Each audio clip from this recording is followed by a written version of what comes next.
नमः ओं विष्णुपादाय कृष्णपृष्ठाय भूतले श्रीमते जयपताका स्वामिन् इति नामिने नमो आचार्यपादाय निताय कृपाप्रदायिने गौरकथाधामदाय नगरग्राम तारिणे नमो ओं विष्णुपादाय कृष्णपृष्ठाय भूतले श्रीमते भक्तिवेदान्त स्वामिन् इति नामिने नमस्ते सारस्वती देवे गौरवाणी प्रचारिणे निर्विशेष शून्यवादी पाश्चात्य देशतारिणे जय श्री कृष्ण चैतन्य प्रभु नित्यानंद श्री अद्वैत गदाधर शिवासादि गौर भक्तवृंद की जय।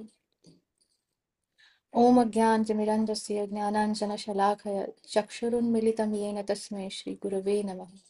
मूकं करोति वाचालं पङ्गुं लङ्घयते गिरिं यत्कृपातमहं वन्दे श्रीगुरुं दीनतारिणीं परमानन्दमाधवं श्रीचैतन्य ईश्वरं। हरि ओम तत्सत्। नमो महावदान्याय कृष्ण प्रेम प्रदायते कृष्णाय कृष्ण चैतन्य नाम्ने गौरतुषे नमः।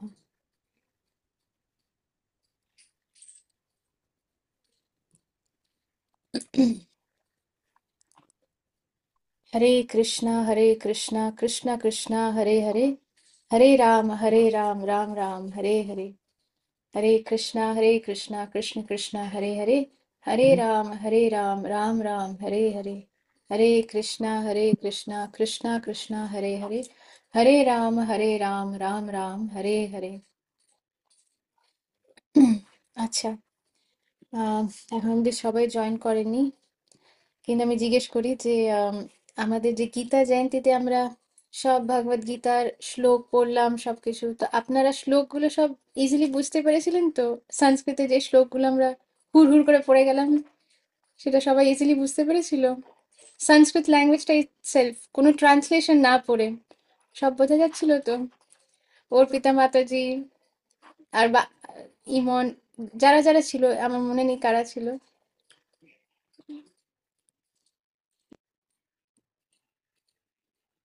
ইন্দিরা কিছু বলছে। মাতাজি ধন্যবাদ প্রণাম। আমি বললাম দিদি ছিল না সেদিন। ও না, আমি জিজ্ঞেস করছি সব শ্লোকগুলো, সংস্কৃত শ্লোকগুলো যদি ট্রান্সলেশন ছাড়া সংস্কৃত শ্লোকগুলো যে আমরা হুড় হুড় করে পড়ে গেলাম, সবাই সংস্কৃতটা বুঝতে পেরেছিল তো? সেটা জিজ্ঞেস করছি, আমার প্রশ্নটা হচ্ছে সেটা। হুম। ইন্দিরা, তুমি সব বুঝে গেছিলে সংস্কৃত? মানে তাহলে আপনি তাহলে এবার তুমি বোঝাও আমাদের সবাইকে। না না না না, আপনি যেগুলো বুঝিয়েছিলেন সেগুলোই বুঝতে আমি পেরেছি তো না। ওইটা বলছি না, আমি বলছি সব অন্য যেগুলো বোঝাইনি সেগুলোর কথা জিজ্ঞেস করছি। না না না, ওগুলো না। আচ্ছা, অর্পিতা মাতাজিও ছিলেন তো। আচ্ছা, ঠিক আছে। তো আমার প্রশ্নটা এই কারণে যে এইখানে আমরা বুঝতে পারি যে আমাদের শিল প্রভুপাদের অবদান কি। এইখানে এইখানেই কথাটা আসছে যে যদি প্রভুপাদ না হইতো তবে কি হইতো, এই জীবন বহিত কিসে। সংস্কৃত শ্লোক পড়ে আমরা কিছুই বুঝিনি, সেটা আমরা পড়েছি গুরু কৃষ্ণকে আনন্দ দেওয়ার জন্য গীতা জয়ন্তীর উপলক্ষে। কিন্তু ওই সংস্কৃত পড়ে আমাদের মাথায় ঘোড়ার ডিম ঢুকেছে, কিচ্ছু ঢুকবে না। আমরা কেউই অত সংস্কৃতে পণ্ডিত না। হ্যাঁ, হতে পারে আমি দেখলাম একজন থামস আপ করছে, সে হয়তো তখন পড়া শুরু করেছে, তার জন্য তার মনে হতে পারে সে সংস্কৃত সবই বুঝতে পারছে, বা সে হয়তো পড়েছে, বাড়িতে পড়াশোনা হচ্ছে তাই জন্য। তাহলে সবাই সেটা না। আর সেটাও কেন? কারণ শিল প্রভুপাদ সেই ট্রান্সলেশন দিয়েছে বলে। আর ট্রান্সলেশন পড়েও, মানে তার অনুবাদ পড়েও কিন্তু আমরা তার কিছুই উপলব্ধি করতে পারতাম না, যদি না তার মধ্যে শিল প্রভুপাদ কৃপা করে নিজের সময় দিয়ে সেই তাৎপর্য না দিতেন। তাই জন্য এই ইয়েতে আমরা একটুখানি এই ভজনটা করি। আমার গুরু মহারাজের লেখা, শ্রীশ্রীমৎ জয়পতাকা স্বামী গুরু মহারাজের লেখা এই ভজনটা। আমি এটা রেকর্ডিং পাঠিয়েছিলাম গ্রুপের মধ্যে। আমি ভজনটা করছি, আপনারা মিউটে থেকে, আপনারা যেখানে আছেন সেখানে করতে পারেন, মানে সেই জায়গায় মিউটে থেকে। তারপর আমি জিজ্ঞেস করবো যে কারা কারা আপনারা ভজনটা শুনেছিলেন, কারণ আমি এটা গ্রুপের মধ্যে, আমার মনে আছে প্রভুপাদ অ্যাপিয়ারেন্স ডেতে এটা শেয়ার করা হয়েছিল।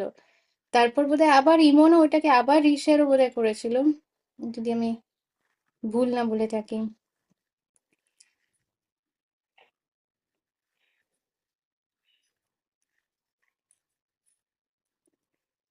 এটা হচ্ছে ইয়াদি প্রভুপাদ না হইতো। গুরু মহারাজের লেখা।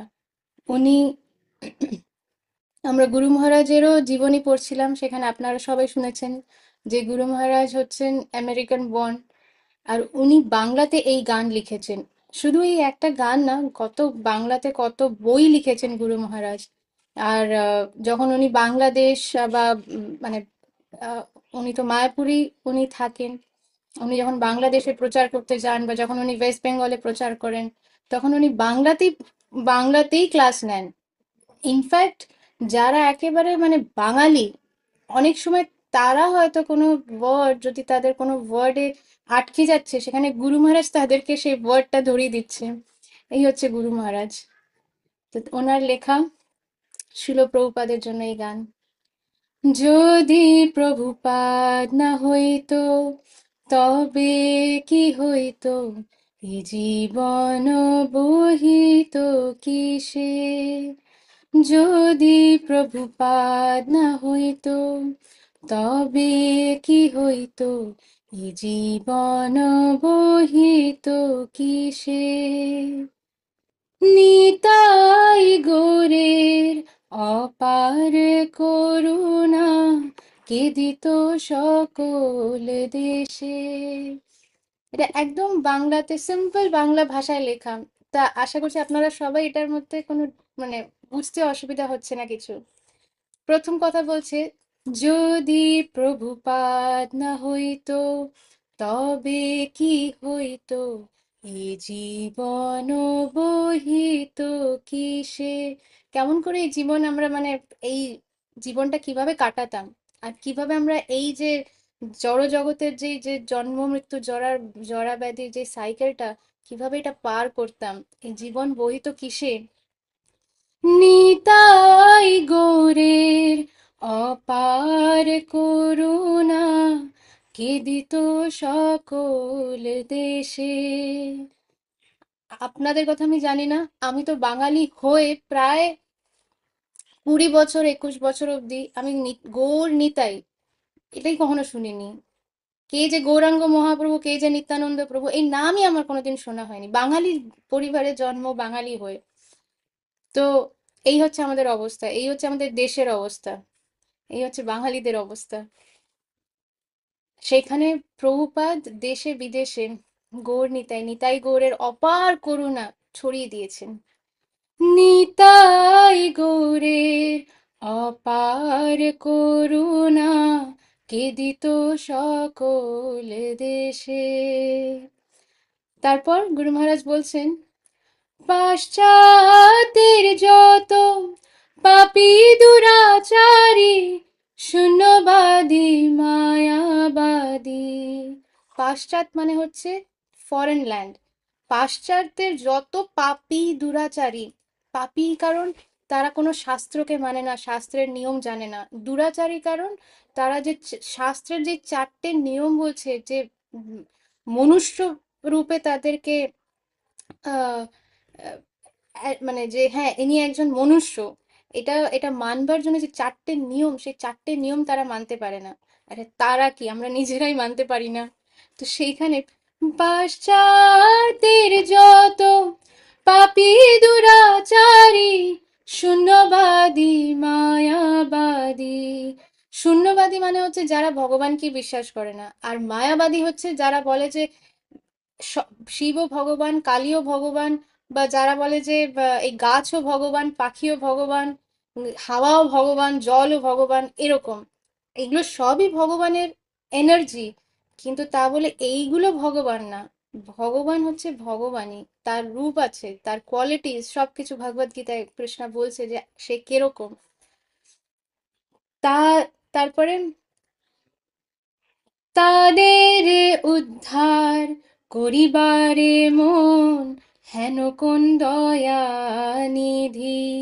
তাদের উদ্ধার করবার জন্য, তাদের উদ্ধার করবার জন্য তো কত কষ্ট নিতে হবে নিজেকে। এরকম মন কার আছে? আমরা নিজেদের নিজেদের থেকে বাইরে আর কারোর কথা ভাবতেই পারি না।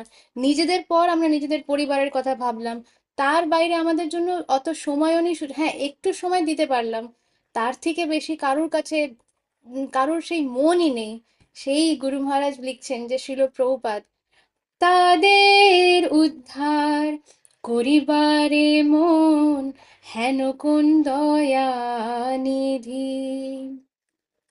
তাদের নিকটে কুঞ্জন আসি বিলাইত হরিনাম, তাদের নিকটে গিয়ে হরিনাম বিতরণ করে এসেছেন, বিলিয়ে এসেছেন। শুভ জীব রূপে, না সভ্য জীব রূপে গড়িতে তাদের কেহই তো আগুয়ান।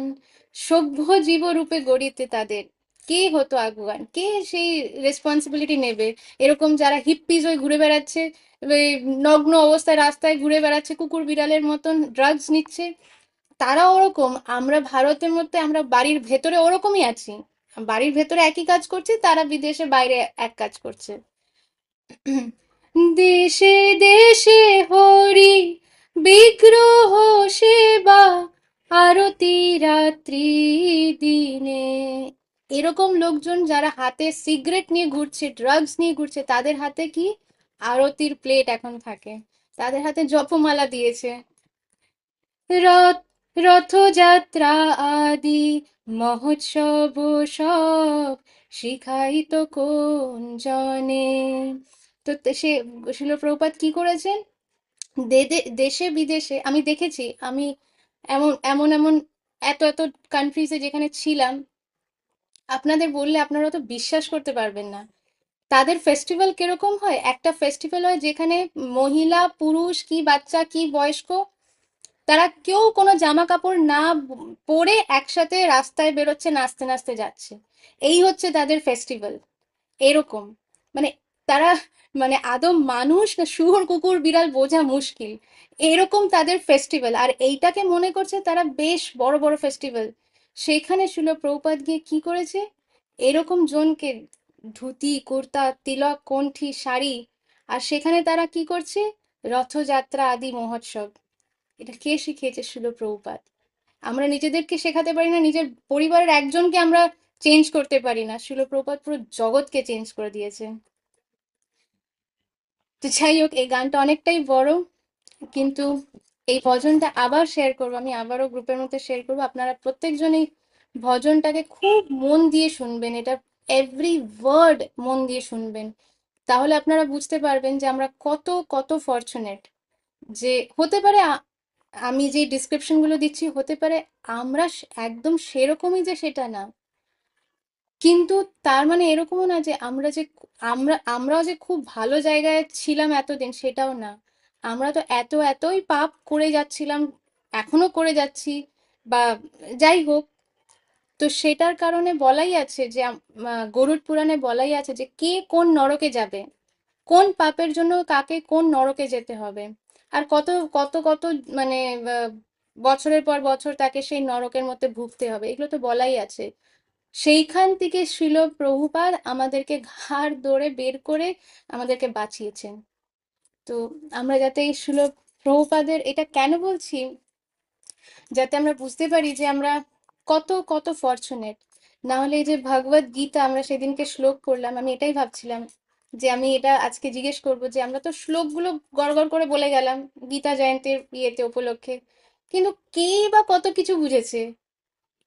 সে নয়, আমি এখন ঠিক আছে কিছুটা আমি এখন শুনছি পড়ছি, তাই জন্য হতেই পারে যে হ্যাঁ শ্লোকগুলো ইজিলি রিড করতে পারছি, বা ওই সংস্কৃতটা পড়ে বুঝতে পারছি, কিন্তু তাছাড়া যদি কেউ সংস্কৃত না জানে, তাহলে সেটা কার জন্য পসিবল এগুলো বোঝা? তো শিল প্রভুপাদ রাত জেগে জেগে, কতক্ষণ প্রভুপাদ ঘুমাতেন? 12 ঘন্টা? না। আচ্ছা ঠিক আছে, 10 ঘন্টা তো ঘুমাতেন প্রভুপাদ? না না না।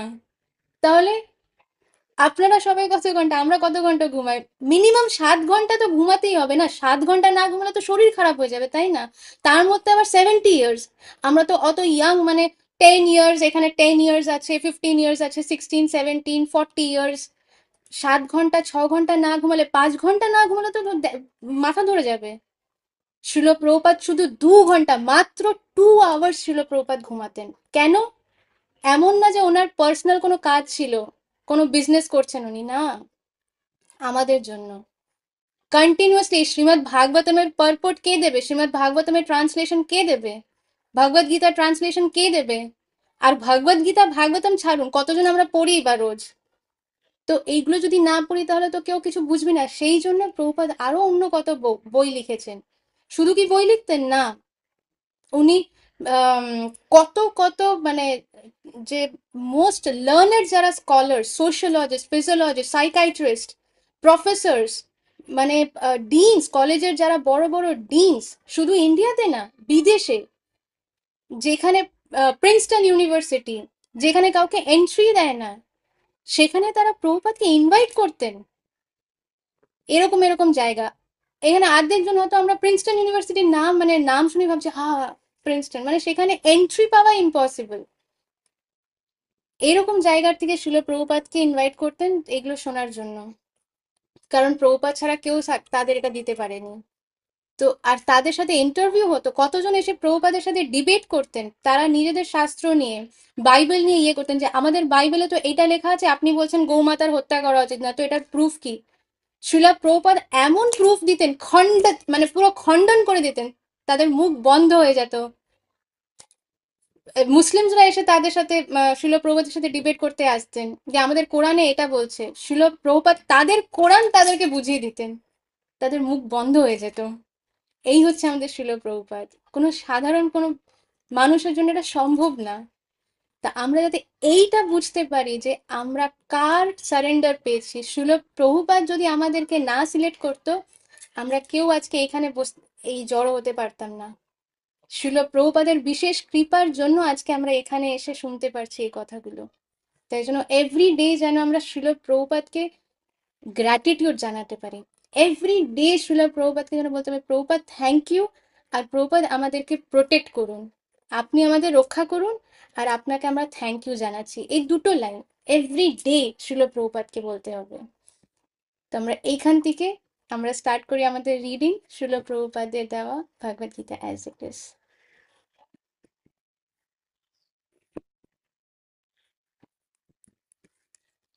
সবাই আমার এই স্ক্রিনটা দেখতে পাচ্ছে?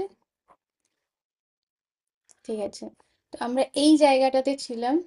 উম, সাধারণ মানুষ অবধারিতভাবে ভুল করে, এই যে এইগুলো ভ্রম, ইয়ে। তো এইখান থেকে আপনাদের কে রিড করতে চান হ্যান্ড রেজ করতে পারেন। হরি বল। হ্যাঁ প্রভু।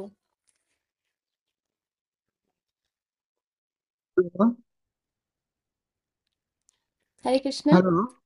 হ্যাঁ। আই থিঙ্ক লাস্ট আমরা পড়েছিলাম 29 নভেম্বর, ঠিক। অ্যান্ড দ্য লাস্ট সেন্টেন্স ছিল যে জীবন ধারণ করার জন্য যেটুকু প্রয়োজন এবং ভগবান আমাদের জন্য যতটুকু নির্ধারিত করে রেখেছেন ঠিক ততটুকুই আমাদের না গ্রহণ না, করা উচিত। না না প্রভু, আমি আমি তো এটা অনলাইন এখান থেকে দেখছি, তাই হুম। এই লাইনটা এখান থেকে আমরা কন্টিনিউ করব। কোথা থেকে? এই যে পাঁচ, এই চারটে প্রকারের যে বলেছে না, যে কারণ সাধারণ মানুষ চারটি, আহ এটা কি চারটি, আহ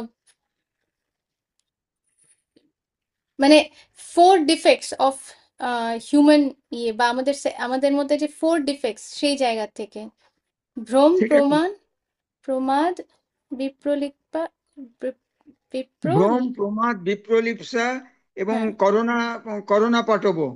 হ্যাঁ হ্যাঁ হ্যাঁ, এইখান থেকে রিড করুন প্রভু। আচ্ছা, তাহলে আহ, হ্যাঁ, যে অপ্রাকৃত উৎস থেকে বৈদিক জ্ঞান গ্রহণ করতে হয় এবং তার প্রথম বাণী নিঃসৃত হয়েছিল স্বয়ং ভগবানের শ্রীমুখ থেকে। ভগবানের মুখ নিঃসৃত বাণীকে বলা হয় অপৌরসেয়, অর্থাৎ ভগবানের কথা সাধারণ মানুষের কথার থেকে সম্পূর্ণ আলাদা।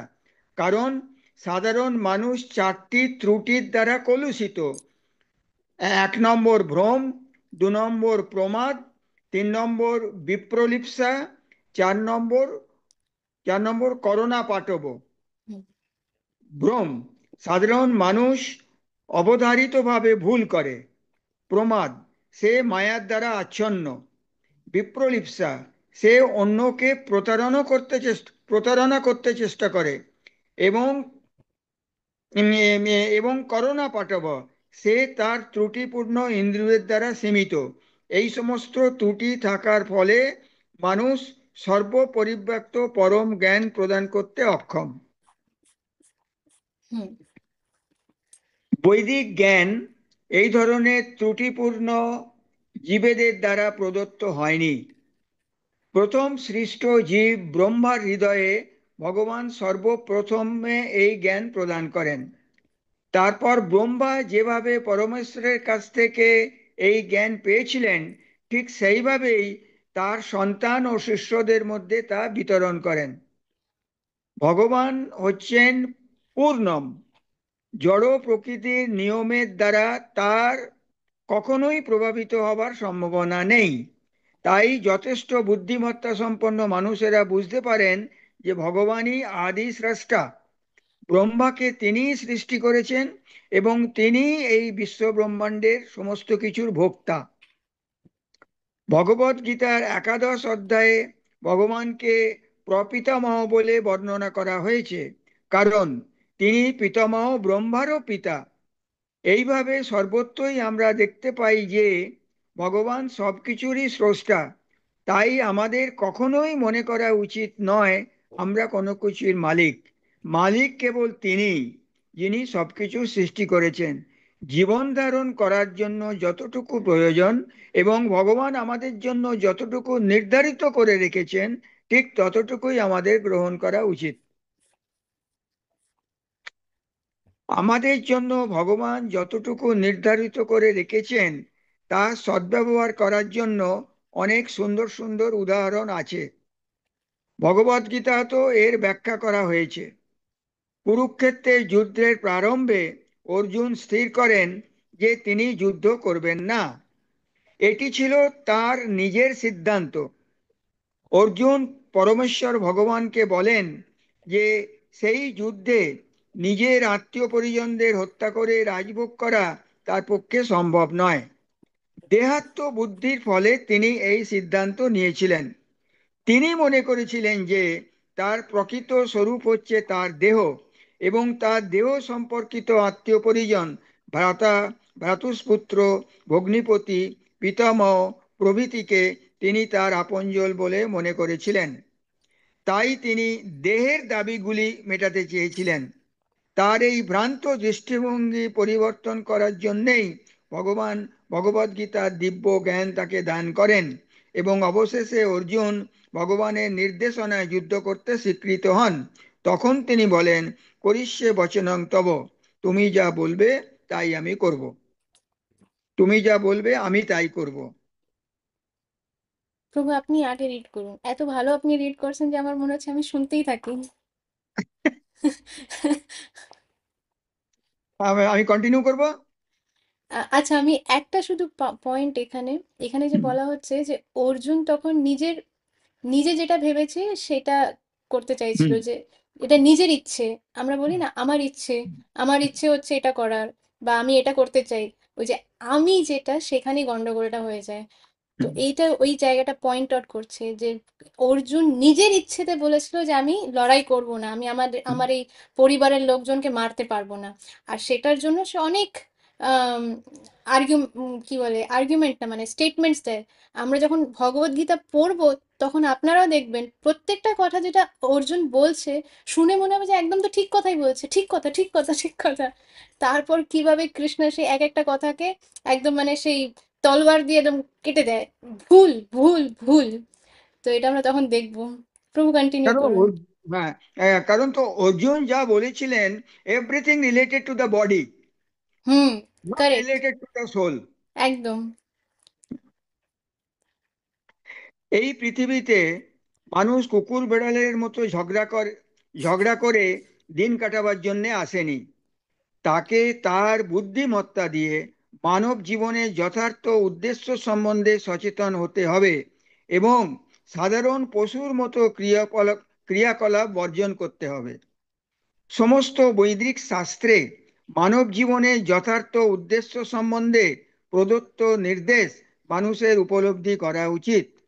সমস্ত বৈদিক জ্ঞানের সারাংশ আবার ব্যক্ত হয়েছে ভগবদ্গীতাতে। বৈদিক সাহিত্য মানুষের জন্য, পশুর জন্য নয়। কোনো পশু যখন অন্য পশুকে হত্যা করে তাতে তার পাপ হয় না, কিন্তু মানুষ যদি তার বিকৃত রুচি তৃপ্তি সাধনের জন্য কোনো পশুকে হত্যা করে, তখন প্রকৃতির নিয়ম ভঙ্গ করার দায় তাকে নিতে হয়। ভগবদ্গীতাতে বিশদভাবে ব্যাখ্যা করে বলা হয়েছে যে প্রকৃতির বিভিন্ন গুণ অনুসারে তিন রকমের কর্ম সাধিত হয়, যথা সত্ত্বগুণের প্রভাবে কর্ম, রজগুণের প্রভাবে কর্ম এবং তমগুণের প্রভাবে কর্ম। তেমনি আহার্য বস্তুও তিন রকমের: সত্ত্বগুণের আহার, রজগুণের আহার এবং তমগুণের আহার। এই সবই স্পষ্টভাবে বর্ণনা করা হয়েছে, এবং যদি আমরা ভগবদ্গীতার এই সমস্ত উপদেশ যথার্থভাবে প্রয়োগ করি, তাহলে আমাদের সারা জীবন পবিত্র হয়ে উঠবে, এবং পরিণামে আমরা এই জড়জগতের ঊর্ধ্বে আমাদের পরম লক্ষ্যে উপনীত হতে পারব। যৎ हरि গতা बोल। তৎ নির্বতন্তে তত্তাম পরমং মম। यद् गत्वा न निवर्तन्ते तद्धाम परमं मम। হরি বল। প্রভু আপনি কন্টিনিউ করুন, তারপর আমরা ওকে। এই পরম গন্তব্যস্থলের নাম সনাতন ধাম, চিদাকাশ। এই জড়জগতে আমরা দেখতে আমি পাই শুধু সব। জিজ্ঞেস করে নি এইখান অব্দি, কারণ শিল প্রভুপাদ খুব স্পষ্ট কথায় খুব সুন্দর করে ক্লিয়ার এক্সাম্পল দিয়ে লিখেছেন। আর আমাদের লালমোহন প্রভু প্রভু এত সুন্দর করে মানে রিডিং করছেন যে কথাগুলো মানে একদম যথাযথভাবে মাইন্ডে গেঁথে যাচ্ছে। তাও কারুর কোনো যদি প্রশ্ন থাকে তাহলে আপনারা হ্যান্ড রেজ করতে পারেন। যদি কোনো প্রশ্ন, কোনো ডাউট মনে হচ্ছে কিছু বুঝতে অসুবিধা হচ্ছে, তাহলে আপনারা হ্যান্ড রেজ করতে পারেন। কেউ হ্যান্ড রেজ করছে না? তাহলে আমরা তাহলে প্রভু কন্টিনিউ করুন আপনি। এ- এই পরম গন্তব্যস্থলের নাম সনাতন ধাম, চিদাকাশ। এই জড়জগতে আমরা দেখতে পাই সবকিছুই অস্থায়ী। তাদের প্রকাশ হয়, তারা বৃদ্ধিপ্রাপ্ত হয়, কিছু কালের জন্য তারা অবস্থান করে, তারা কিছু ফল প্রসব করে, ক্ষয়প্রাপ্ত হয়, এবং তারপর এক সময় তারা অদৃশ্য হয়ে যায়। এটিই জড়জগতের নিয়ম। এটা আরেকবার প্রভু, আরেকবার পড়ুন। তাদের এই প্রকাশ হয়। হ্যাঁ, এ, আমি পুরোটাই পড়ছি। এই হ্যাঁ, পরম গন্তব্যস্থলের নাম সনাতন ধাম, চিদাকাশ। এই জড় এই জড়জগতে আমরা দেখতে পাই সবকিছুই অস্থায়ী। তাদের প্রকাশ হয়, তারা বৃদ্ধিপ্রাপ্ত হয়, কিছু কালের জন্য তারা অবস্থান করে, তারা কিছু ফল প্রসব করে, ক্ষয়প্রাপ্ত হয়, এবং তারপর এক সময় তারা অদৃশ্য হয়ে যায়। এটি জড়জগতের নিয়ম। সবাই এটা ক্লিয়ার? সবাই বুঝতে পেরেছে এটা? Very clear. আচ্ছা। না, আ- মানে আমি জানি লালমোহন প্রভুর জন্য এটা ভেরি ক্লিয়ার, কিন্তু আর বাকি যারা আছে তাদের কোনো এটা ওকে। আবার প্রভু আপনি আপনি কন্টিনিউ করুন। তা তা আমরা আমাদের এই দেহ অথবা এক টুকরো ফল বা অন্য যে কোনো দৃষ্টান্ত থেকে বুঝতে পারি, কিন্তু এই অস্থায়ী জগতের অতীত আরেকটি জগতের কথা আমরা জানতে পারি বৈদিক শাস্ত্রমের মাধ্যমে। সেই জগৎ শাশ্বত, সনাতন। ভগবদ গীতার একাদশ অধ্যায়ে জীবকেও শাশ্বত, সনাতন বলে বর্ণনা করা হয়েছে, এবং ভগবানকেও সনাতন বলে বর্ণনা করা হয়েছে। ভগবানের সঙ্গে আমাদের অন্তরঙ্গ সম্পর্ক রয়েছে, এবং যেহেতু গুণগতভাবে সনাতন ধাম, সনাতন ভগবান এবং সনাতন জীব এক, তাই ভগবদ্গীতার একমাত্র উদ্দেশ্য আমাদের সনাতন বৃত্তি অথবা আমাদের সনাতন ধর্মকে পুনর্জাগরিত করা। অস্থায়ীভাবে আমরা নানা ধরনের কর্মে নিয়োজিত হয়ে রয়েছি, কিন্তু এই সমস্ত কর্ম পবিত্র কিন্তু এই সমস্ত কর্ম পবিত্রতা অর্জন করতে পারে যদি আমরা এই সমস্ত অস্থায়ী কর্ম বর্জন করি এবং পরমেশ্বর ভগবানের নির্দেশ মতো কর্মসমূহ গ্রহণ করি। তারই নাম পবিত্র জীবন। আরেকবার প্রভু এই 5টা 6টা লাইন আরেকবার। এই ইয়া, এই হ্যাঁ। ভগবানের সঙ্গে আমাদের অন্তরঙ্গ সম্পর্ক রয়েছে, এবং যেহেতু গুণগতভাবে সনাতন ধাম, সনাতন ভগবান এবং সনাতন জীব এক, তাই ভগবদ্গীতার একমাত্র উদ্দেশ্য আমাদের সনাতন বৃত্তি অথবা সনাতন ধর্মকে পুনর্জাগরিত করা। অস্থায়ীভাবে আমরা নানা ধরনের কর্মে নিয়োজিত হয়ে রয়েছি, কিন্তু এই সমস্ত কর্ম এই সমস্ত কর্ম পবিত্রতা অর্জন করতে পারে যদি আমরা এই সমস্ত অস্থায়ী কর্ম বর্জন করি এবং পরমর্শ ভগবানের নির্দেশ মতো কর্মসমূহ গ্রহণ করি। তারই নাম পবিত্র জীবন। হুম। আচ্ছা, এবার নেক্সট কে রিড করতে চায় সে হ্যান্ড রেজ করতে ভগ- পারে, হুম, যদি কেউ রিড করতে চায়।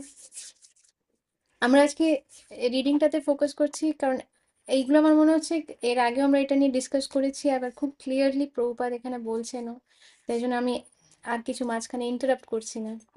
তো আর যদি কেউ রিড করতে চায় তাহলে সে হ্যান্ড রেজ করতে পারে, নাহলে আমি আবার নাহলে আমি কন্টিনিউ করছি। নাহলে আমি প্রভুকে কন্টিনিউ করতে বলবো।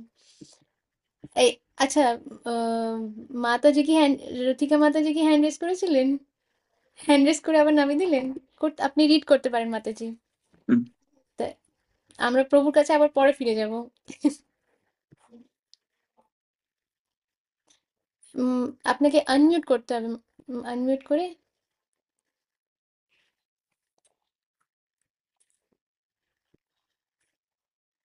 শোনা যাচ্ছে না, আনমিউট করতে হবে।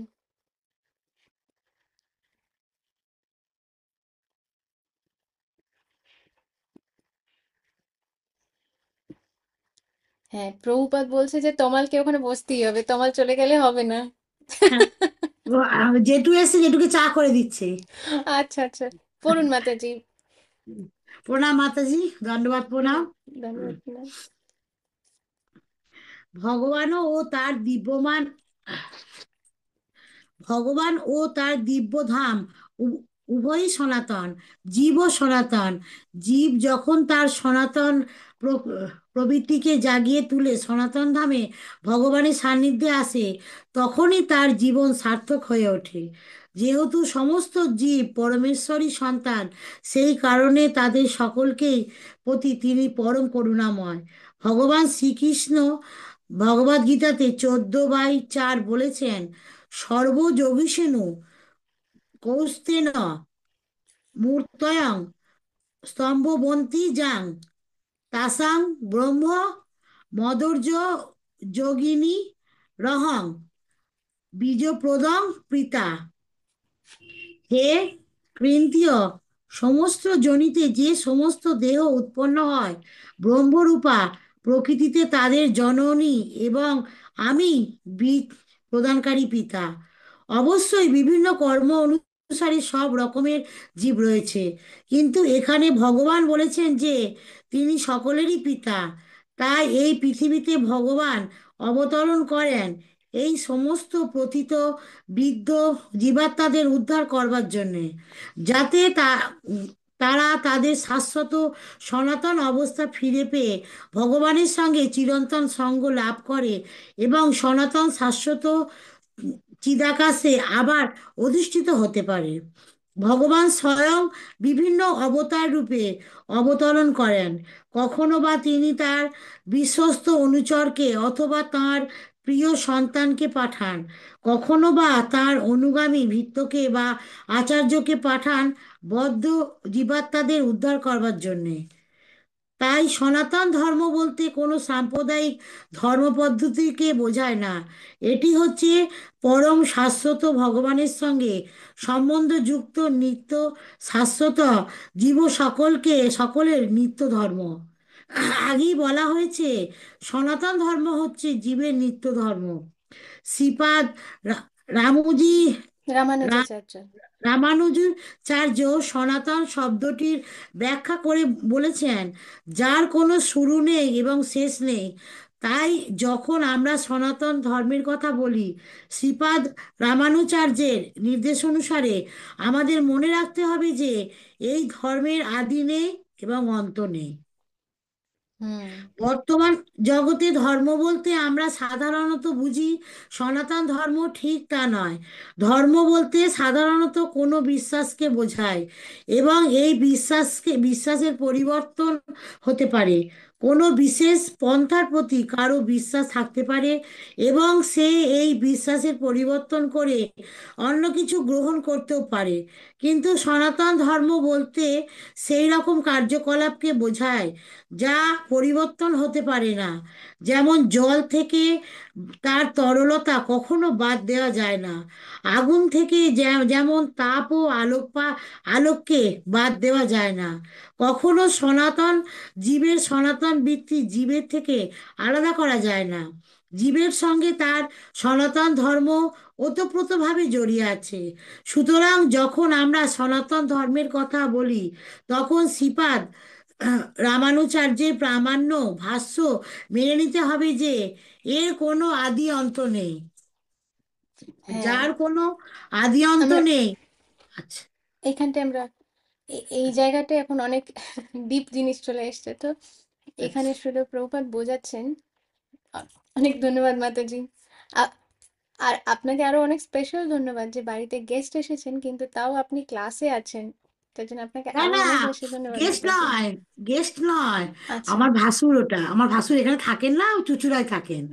প্রতি সেই জন্যই সপ্তাহতেই বাড়ি আসেন। সেই জন্যই তো, তাই না, জন্য। উনি প্রতি সপ্তাহতেই শনিবার করেই আসেন। আচ্ছা, আচ্ছা। হ্যাঁ হ্যাঁ তো হ্যাঁ। এইখানে শিল প্রভুপাদ বলছেন যে আম, মানে শিল প্রভুপাদ বোঝাচ্ছেন এখানে যে সনাতন ধর্ম মানে কি। তো অনেকজন এটা গুলিয়ে ফেলে যে হিন্দু বা মুসলিম, খ্রিস্টান, জৈন, শিখ, এই যে বিভিন্ন রকমের এগুলো হচ্ছে রিলিজন।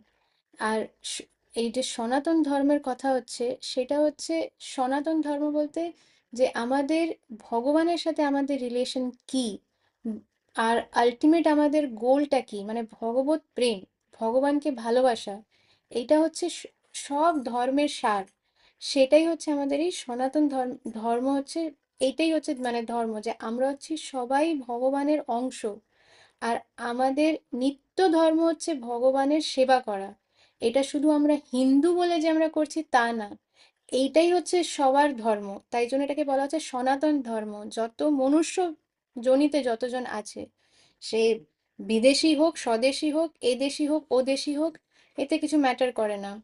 হিন্দুই হোক, মুসলিম হোক, খ্রিস্টান হোক, শিখ, ইসাই, জৈন, বুদ্ধিজম, যে যত যত রকমের ইজম আছে, যা কিছুই হোক না কেন, কমিউনিজম, সোশ্যালিজম, এই ইজম ওই ইজম, এগুলো কিচ্ছু ম্যাটার করে না। সনাতন ধর্ম হচ্ছে প্রত্যেকটা মানুষের জন্য। আর সনাতন ধর্ম কি, সেটা হচ্ছে এটা বোঝা যে ভগবান কে, হু ইজ গড, এটা বোঝা। আর আরেকটা হচ্ছে যে আমাদের সেই ভগবানের সাথে রিলেশনটা কি। আমরা রিলেশনশিপ খুব ইজিলি বুঝতে পারি বাড়ির মধ্যে, এই আমার হাজবেন্ড, এই আমার ওয়াইফ, এই আমার ছেলে, এই আমার মেয়ে, এই আমার বাবা, এই আমার কাকা মামা চাচা, সবকিছু। কিন্তু সেরকম সনাতন ধর্ম হচ্ছে এইটা বোঝা যে ভগবান কে আর তার সাথে আমাদের রিলেশনটা কি। তো আমাদের নিত্য ধর্ম কি, সেটা হচ্ছে আমরা হচ্ছি উম, জীবের স্বরূপ হয় কৃষ্ণেরও নিত্য দাস। জীবের স্বরূপই হচ্ছে কৃষ্ণের নিত্য দাস। এটাই হচ্ছে আমাদের আসল মানে আইডেন্টিটি। আর এটাই হচ্ছে আমাদের আসল ধর্ম। তো এই জিনিসটাই আম, এখানে বলা হচ্ছে। এই এই যে আমরা যেগুলো পড়ছি সেখানে ছিল প্রভুপাদ এগুলো ক্লিয়ারলি বোঝাচ্ছেন।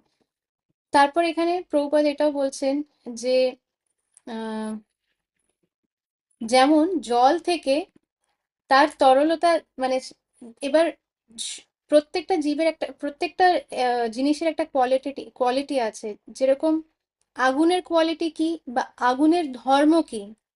আগুনের ধর্ম হচ্ছে মানে ওই তাপ দেওয়া, আবার আলো দেওয়া। এটা হচ্ছে আগুনের ধর্ম। এই দুটো ধর্মর থেকে, এই দুটো জিনিস কখনোই আগুনের থেকে বাদ দেওয়া যাবে না। তো এটা হচ্ছে আগুনের সনাতন ধর্ম। জলের ধর্ম কি, জলের ধর্ম হচ্ছে সেই তরল ভাব। এবার সেই জলকে আমরা ফ্রিজে রাখলে তখন সেটা জমে যাচ্ছে, সেটা আলাদা ব্যাপার। কিন্তু তার সনাতন ধর্ম কি, সেই তরলতা। নুনের ধর্ম কি, যে টেস্ট যেটা আসছে, এটাই হচ্ছে তার ধর্ম। তো সেরকম প্রতিটি জীবের ধর্ম কি? কৃষ্ণের নিত্য দাস। সেই দাসত্ব কি আমরা পালন করছি, করতে পারছি? এইটা দেখতে হবে। আর দাসত্ব পালন করা মানে কি? ভগবানের কথা অনুযায়ী পালন করা, নিজের মন মতন অনুযায়ী পালন না, ভগবানের কথা অনুযায়ী পালন করা। সেটাকে বলা হচ্ছে সনাতন ধর্ম।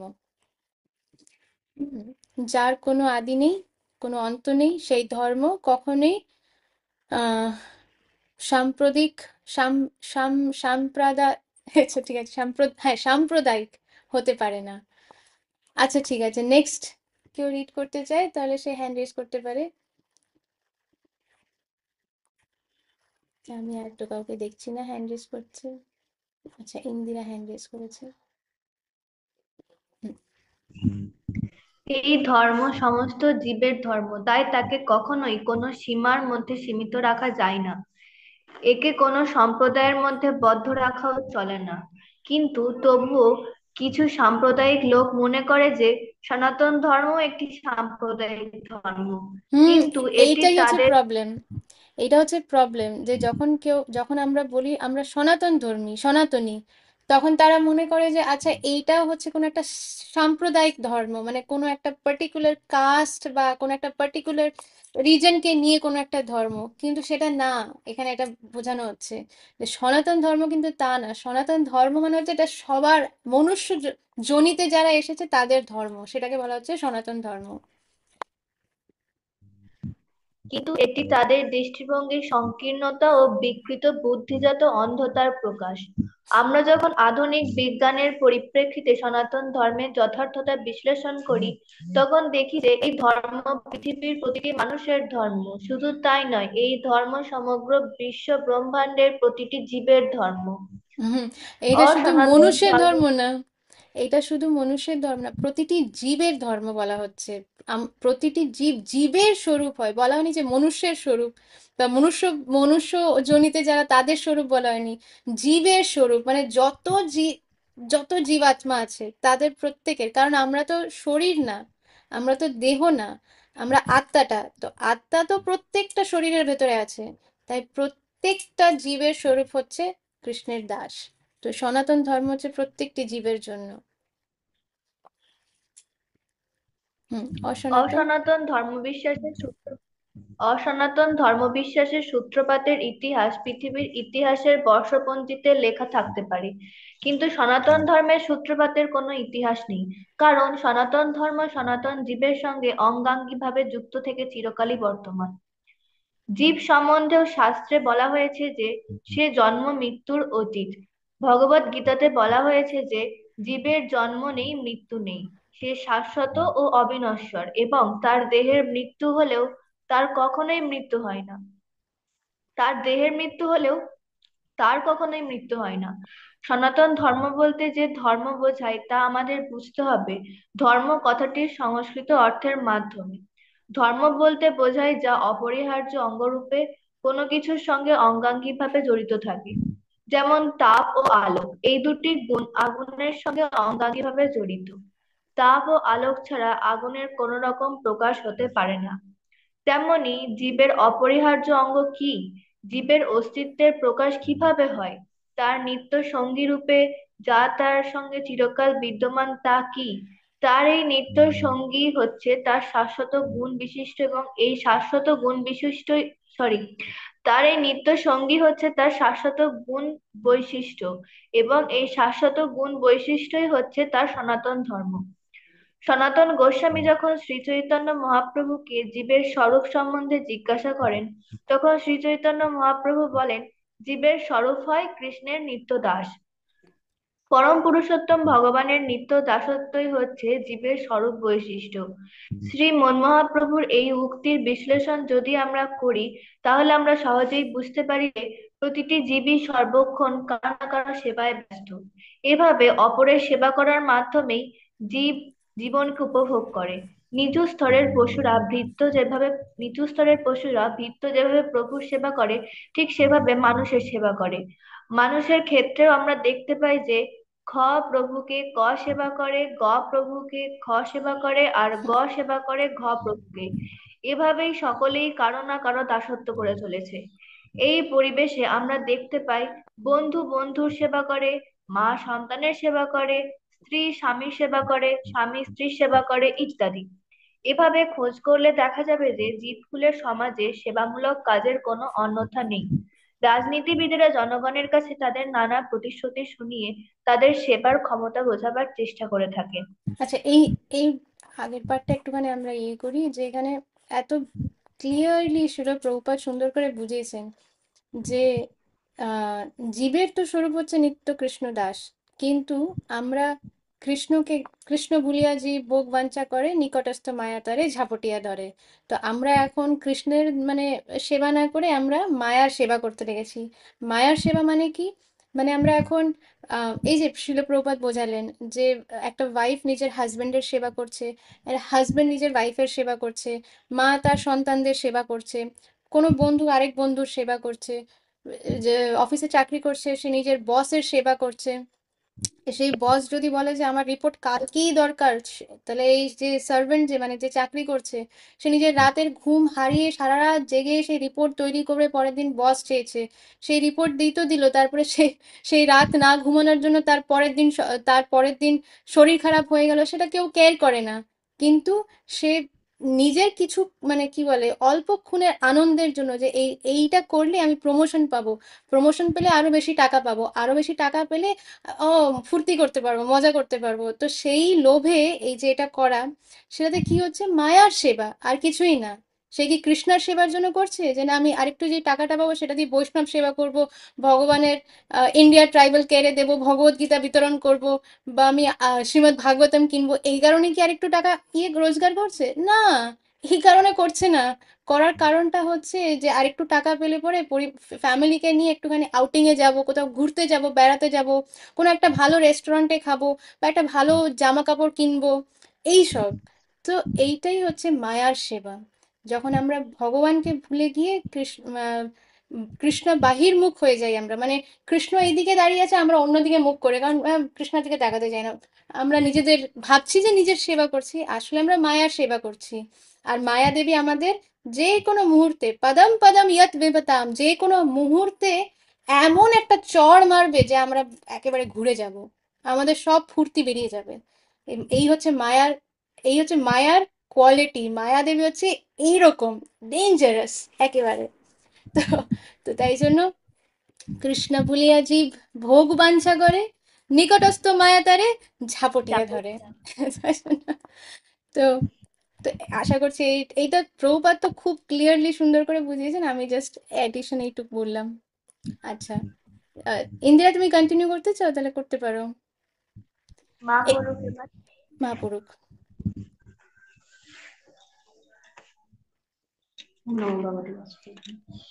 ভোটদাতারা তাই মনে করে যে রাজনীতিবিদেরা সমাজের খুব ভালো সেবা করতে পারবে, তাই তারা তাদের মূল্যবান ভোট তাদের দিয়ে দেয়। দোকানদার খরিদ্দারের সেবা করে এবং শিল্পী ধনিক সম্প্রদায়ের সেবা করে।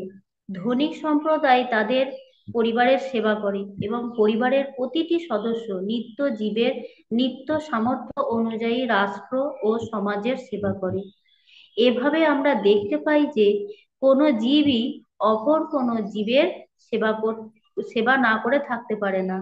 এর ফলে আমরা সিদ্ধান্ত করতে পারি যে সেবা হচ্ছে জীবের সর্বকালীন সাথী এবং সেবা কার্যই হচ্ছে জীবের শাশ্বত ধর্ম।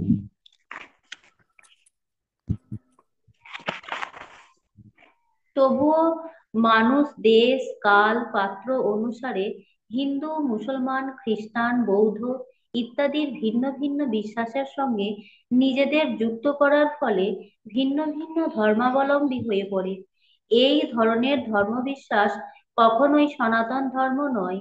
কোনো হিন্দু তার বিশ্বাস পরিবর্তন করে মুসলমান হতে পারে, অথবা কোনো মুসলমান তার ধর্ম পরিবর্তন করে হিন্দু হতে পারে, কিংবা কোনো খ্রিস্টান তার বিশ্বাস বদলাতে পারে।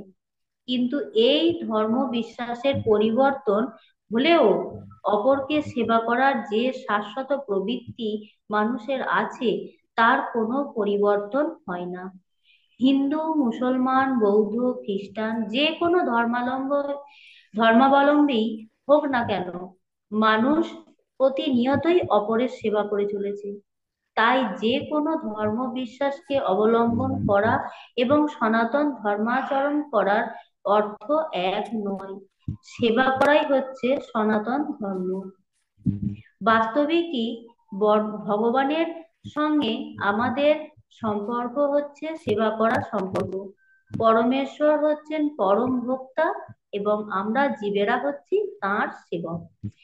তাঁরই সন্তোষ বিধানের জন্য আমাদের সৃষ্টি হয়েছে এবং ভগবানকে সন্তুষ্ট করার জন্য আমরা যদি সর্বদাই তাঁর সেবা করে চলি, তবেই আমরা সুখী হতে পারি। এছাড়া আর কোনোভাবেই সুখী হওয়া আমাদের পক্ষে সম্ভব নয়। হুম। উদরকে বাদ দিয়ে উদরকে বাদ দিয়ে শরীরের কোনো অঙ্গ যেমন স্বতন্ত্রভাবে সুখী হতে পারে না, আমরাও তেমন ভগবানের সেবা না করে সুখী হতে পারি না। বিভিন্ন দেবদেবীর পূজা করা বা তাদের সেবা করা ভগবদ্গীতাতে অনুমোদন করা হয়নি।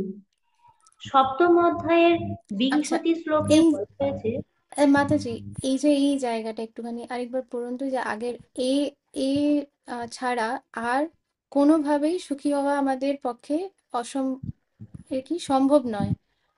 আম, এছাড়া আর কোনোভাবেই সুখী হওয়া আমাদের পক্ষে সম্ভব নয়।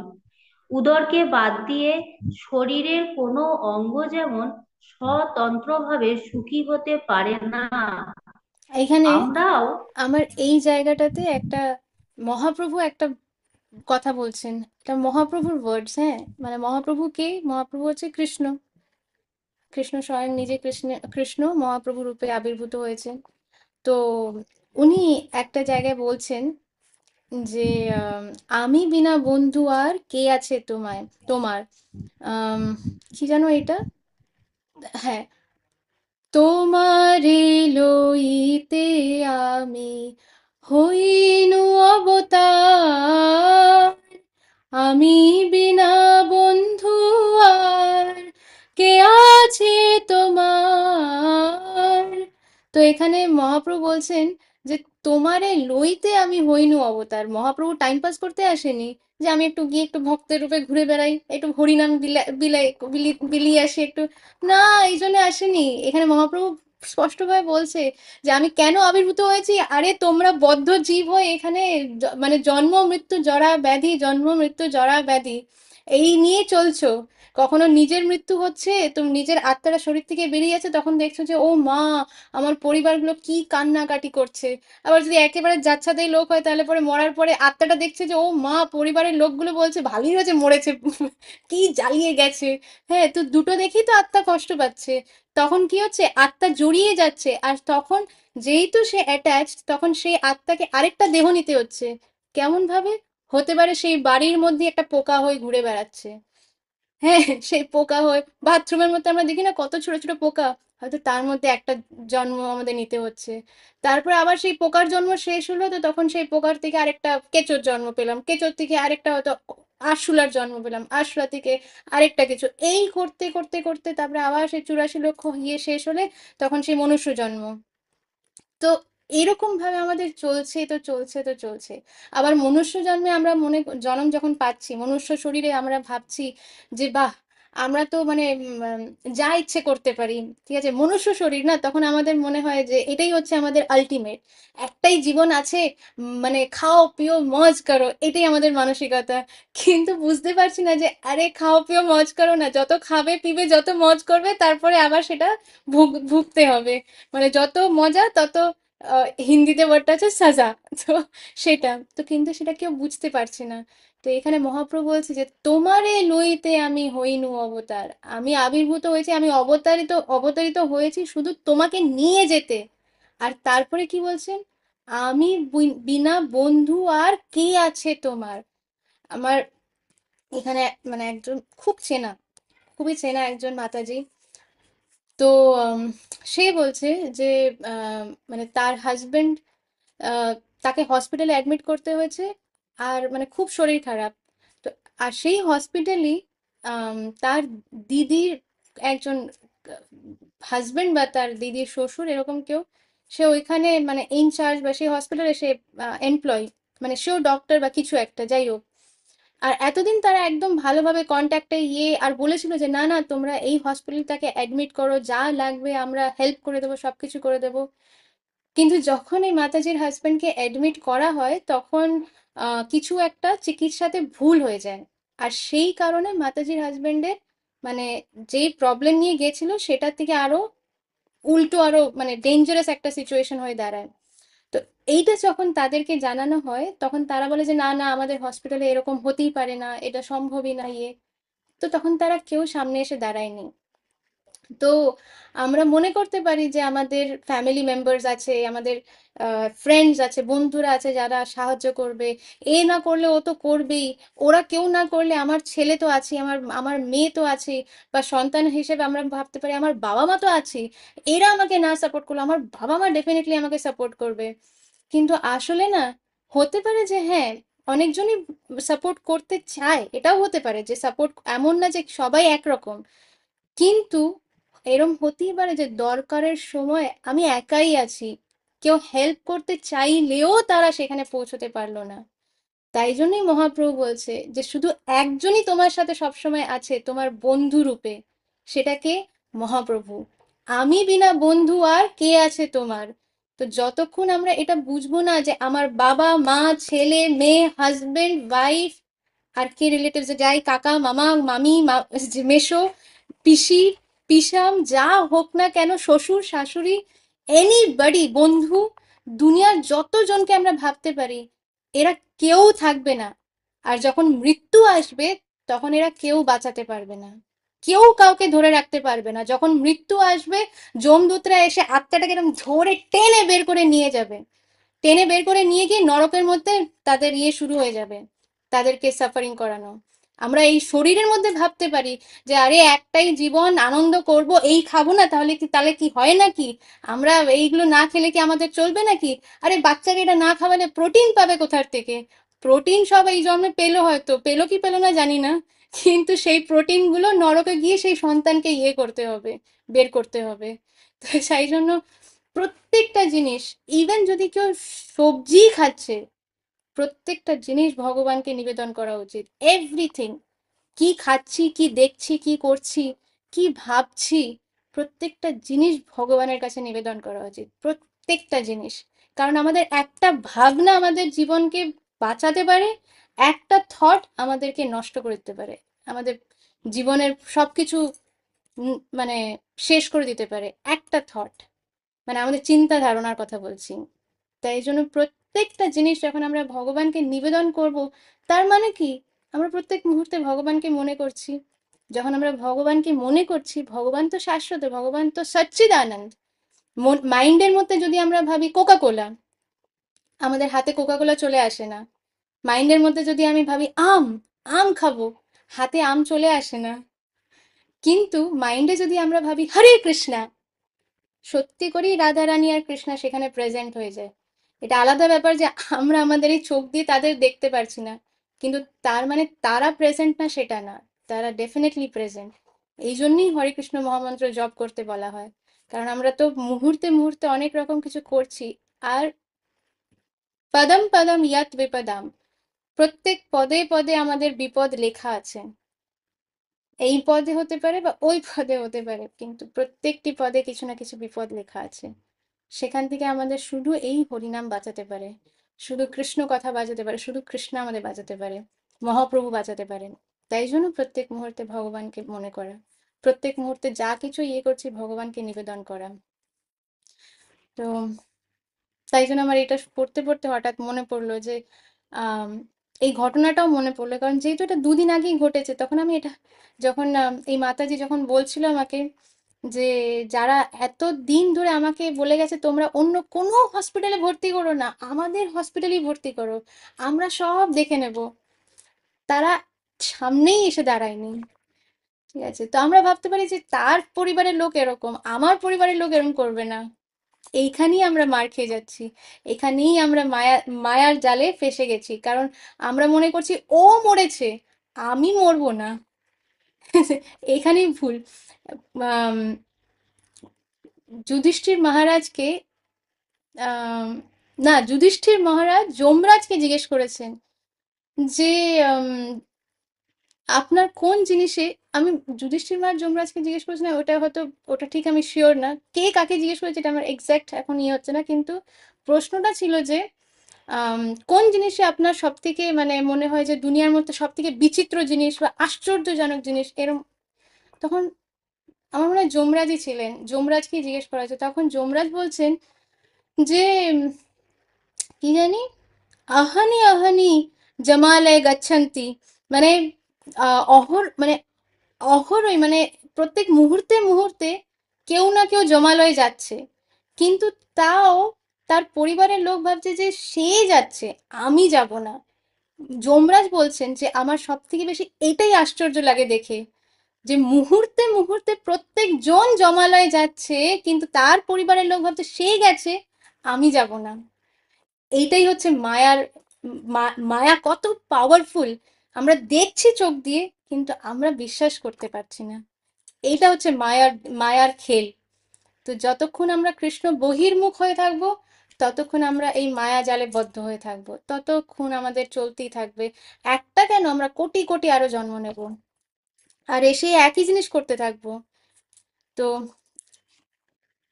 যাই হোক, এইটা হচ্ছে ইয়ে, আহ মাতাজি আপনি কন্টিনিউ করুন ওখান থেকে।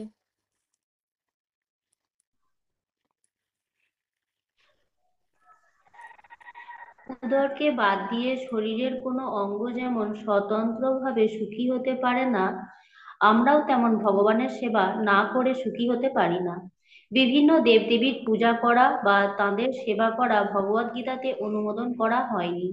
সপ্তম অধ্যায়ের 20 শ্লোকে বলা হয়েছে, কামস্তস্ত হৃতজ্ঞানা প্রপদ্যন্তে অন্য দেবতা তম তম নিয়মাবস্থায় প্রকৃতা নিয়ন্তাশয়া। জড়জাগতিক কাম বাসনা দ্বারা যাদের জ্ঞান অপহৃত হয়েছে, তারা তাদের স্বীয় স্বভাব অনুযায়ী এবং পূজার বিশেষ নিয়মবিধি পালন করে বিভিন্ন দেবদেবীদের শরণাগত হয়। এখানে মাতাজি পরিষ্কার এই ভাবে জায়গাটা আরেকবার এটা পড়ুন, এই অনুবাদটা। জড়জাগতিক কামনা বাসনা দ্বারা যাদের জ্ঞান অপহৃত হয়েছে, তারা তাদের স্বীয় স্বভাব অনুযায়ী এবং পূজার বিশেষ নিয়ম বিধি পালন করে বিভিন্ন দেবদেবীদের শরণাগত হয়। এখানে পরিষ্কারভাবেই বলা হয়েছে যে যারা কামনা বাসনা দ্বারা পরিচালিত হয়, তারা পরমেশ্বর ভগবান শ্রীকৃষ্ণের সেবা না করে বিভিন্ন দেবদেবীর পূজা করে। শ্রীকৃষ্ণ বলতে কোনো সাম্প্রদায়িক ব্যক্তি বিশেষের নাম বোঝায় না। শ্রীকৃষ্ণ নামের অর্থ হচ্ছে পরম আনন্দ। পরমেশ্বর ভগবান হচ্ছেন সমস্ত আনন্দের উৎস, সমস্ত আনন্দের আধার।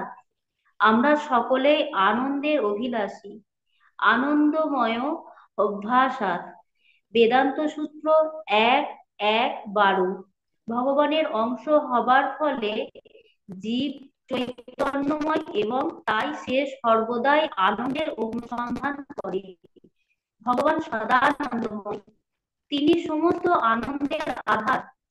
তাই জীব যখন ভগবানমুখী হয়ে সর্বভাবে ভগবানের সেবা পরায়ণ হয়ে তাঁর সান্নিধ্যে আসে, তখন তার চিরবাঞ্ছিত দিব্য আনন্দ সে অনুভব করতে পারে। ভগবান এই মর্তলোকে অবতরণ করেন তাঁর আনন্দময় বৃন্দাবন লীলা প্রদর্শন করার জন্য। এই বৃন্দাবন লীলা হচ্ছে আনন্দের চরম প্রকাশ।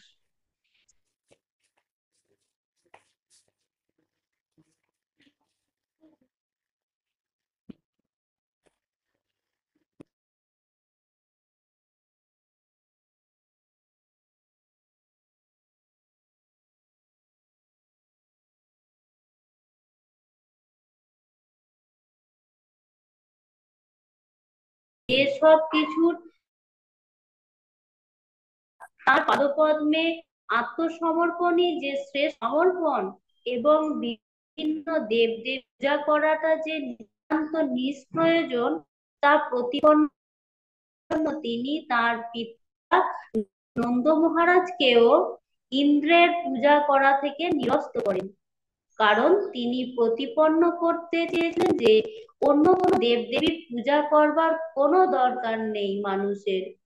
পরমেশ্বর ভগবানের সেবা করাই প্রতিটি মানুষের একমাত্র কর্তব্য, কারণ মানব জীবনের একমাত্র উদ্দেশ্য হচ্ছে ভগবত ধামে ফিরে যাওয়া। ভগবত গীতায় ভগবান শ্রীকৃষ্ণের মাতাজি, এই প্যারাগ্রাফটা আরেকবার একটু রিড করুন তো, কারণ আমার নেটওয়ার্কে তৎ ভাসয়তে সূর্য ন শশাঙ্ক ন পাবক যৎ গতা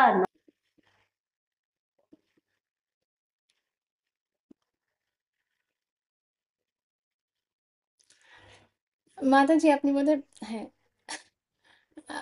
কিছু একটা আমার নেটওয়ার্কে প্রবলেম হচ্ছে, সেই জন্য আপনি এই প্যারাগ্রাফটা আরেকবার একটু রিড করুন তো। ভগবান এই মর্তলোকে, ভগবান এই ভগবান এই মর্তলোকে অবতরণ করেন তাঁর আনন্দময় বৃন্দাবন লীলা প্রদর্শন করার জন্য। এই বৃন্দাবন লীলা আনন্দের চরম প্রকাশ। আচ্ছা, শ্রীকৃষ্ণ বৃন্দাবনে সবাই থাকেন। কি মাতাজির কথা শুনতে পারছে? সবাই কি ক্লিয়ারলি মাতাজির কথা, নাকি শুধু আমারই এটা ডিস্টারবেন্স হচ্ছে? না, আমি তো শুনতে পাচ্ছি। তাহলে আমারই নেটওয়ার্কে প্রবলেম হচ্ছে। না ঠিক আছে, না মাতাজি, আমিও শুনতে পাচ্ছি না। না না মাতাজি, গন্ডগোল হচ্ছে। আচ্ছা আচ্ছা আচ্ছা।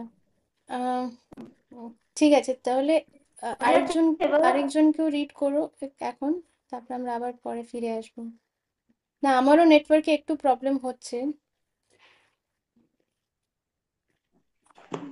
ওটার জন্যই প্রবলেমটা মনে হয় হচ্ছে। দেখছি ক্লাস আচ্ছা, আর কেউ কি রিড করতে চায়? তাহলে এখন আরেকজনকেও রিড করুক, তারপর আমরা আবার পরে মাতাজির কাছে না হলে ফিরে গেলাম। প্রভু, আপনি রিড করবেন? লালমোহন প্রভু। হ্যাঁ, ভগবান এই এই শান্তিকে, ভগবান হ্যাঁ, এই হ্যাঁ, মর্তলোকে। ভগবান মর্ত্যলোকে অবতরণ করেন তার আনন্দময় বৃন্দাবন লীলা প্রদর্শন করার জন্য। এই বৃন্দাবন লীলা আনন্দের চরম প্রকাশ। শ্রীকৃষ্ণ যখন বৃন্দাবনে থাকেন তখন সেখানে রাখাল বালকদের সঙ্গে, গোপ বালিকাদের সঙ্গে, অন্যান্য বৃন্দাবনবাসীদের সঙ্গে এবং গাভীদের সঙ্গে তার সমস্ত লীলা দিব্য আনন্দে পরিপূর্ণ। বৃন্দাবনের প্রতিটি জীবই কৃষ্ণগত প্রাণ। শ্রীকৃষ্ণ ছাড়া আর কিছুই তারা জানেন না। তিনি যে সবকিছুর পরম ভোক্তা, তা আদর্দে আত্মসমর্পণই যে শ্রেষ্ঠ সমর্পণ, এবং বিভিন্ন দেবদেবীর পূজা করাটা যে নিতান্ত নিষ্প্রয়োজন, তা প্রতিপন্ন করার জন্যই তিনি তার পিতা নন্দ মহারাজকেও ইন্দ্রের পূজা করা থেকে নিরস্ত করেন। কারণ তিনি বোঝাতে চেয়েছিলেন যে অন্য কোনো দেবদেবীর পূজা করার কোনো দরকার নেই। পরমেশ্বর ভগবানের সেবা করাটাই প্রতিটি মানুষের একমাত্র কর্তব্য, কারণ মানব জীবনের একমাত্র উদ্দেশ্য ভগবদ্ধামে ফিরে যাওয়া। আচ্ছা, এখানটা আমরা স্টপ ভগবদ্গীতার করি। পঞ্চদশ এখানটা এখানটা পজ করি। স্টপ না, পজ করি। ভগবদ্গীতার আ- আবার আটকে গেছে সব। আমি কন্টিনিউ করবো। না, আমরা এখানটা একটু পজ করি।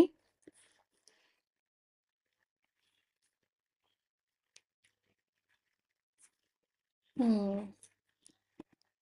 আমার নেটওয়ার্কটা খুব প্রবলেম করছে, তাই না? খুব, আমারই নেটওয়ার্ক মনে হয় প্রবলেম হচ্ছে।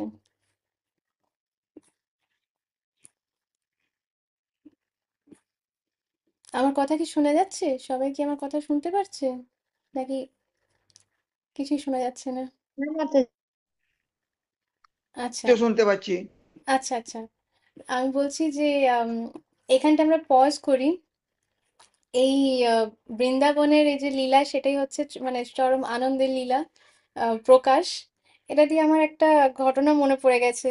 তো আপনারা আপনারা যদি শুনতে ইন্টারেস্টেড থাকেন, তাহলে ওটা আমরা ইয়ে করতে পারি। একবার দেখি নেট এসছে কিনা। আচ্ছা, আমার কথা শোনা যাচ্ছে তো? কারণ আমি বুঝতে পারছি না, আমি হঠাৎ হঠাৎ দেখছি সবাই একদম স্টাক হয়ে গেছে, তাই জন্য আমি বুঝতে পারছি না যে সবাই শুনতে পারছে কিনা।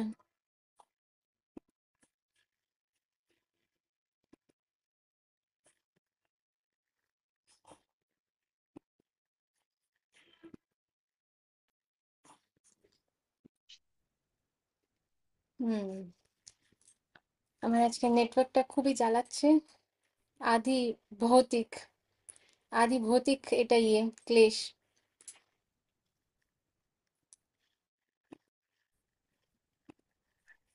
আচ্ছা, এখন সবাই কি আমাকে সবাই কি আমাকে শুনতে পাচ্ছেন?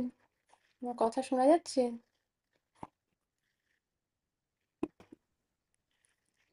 উম,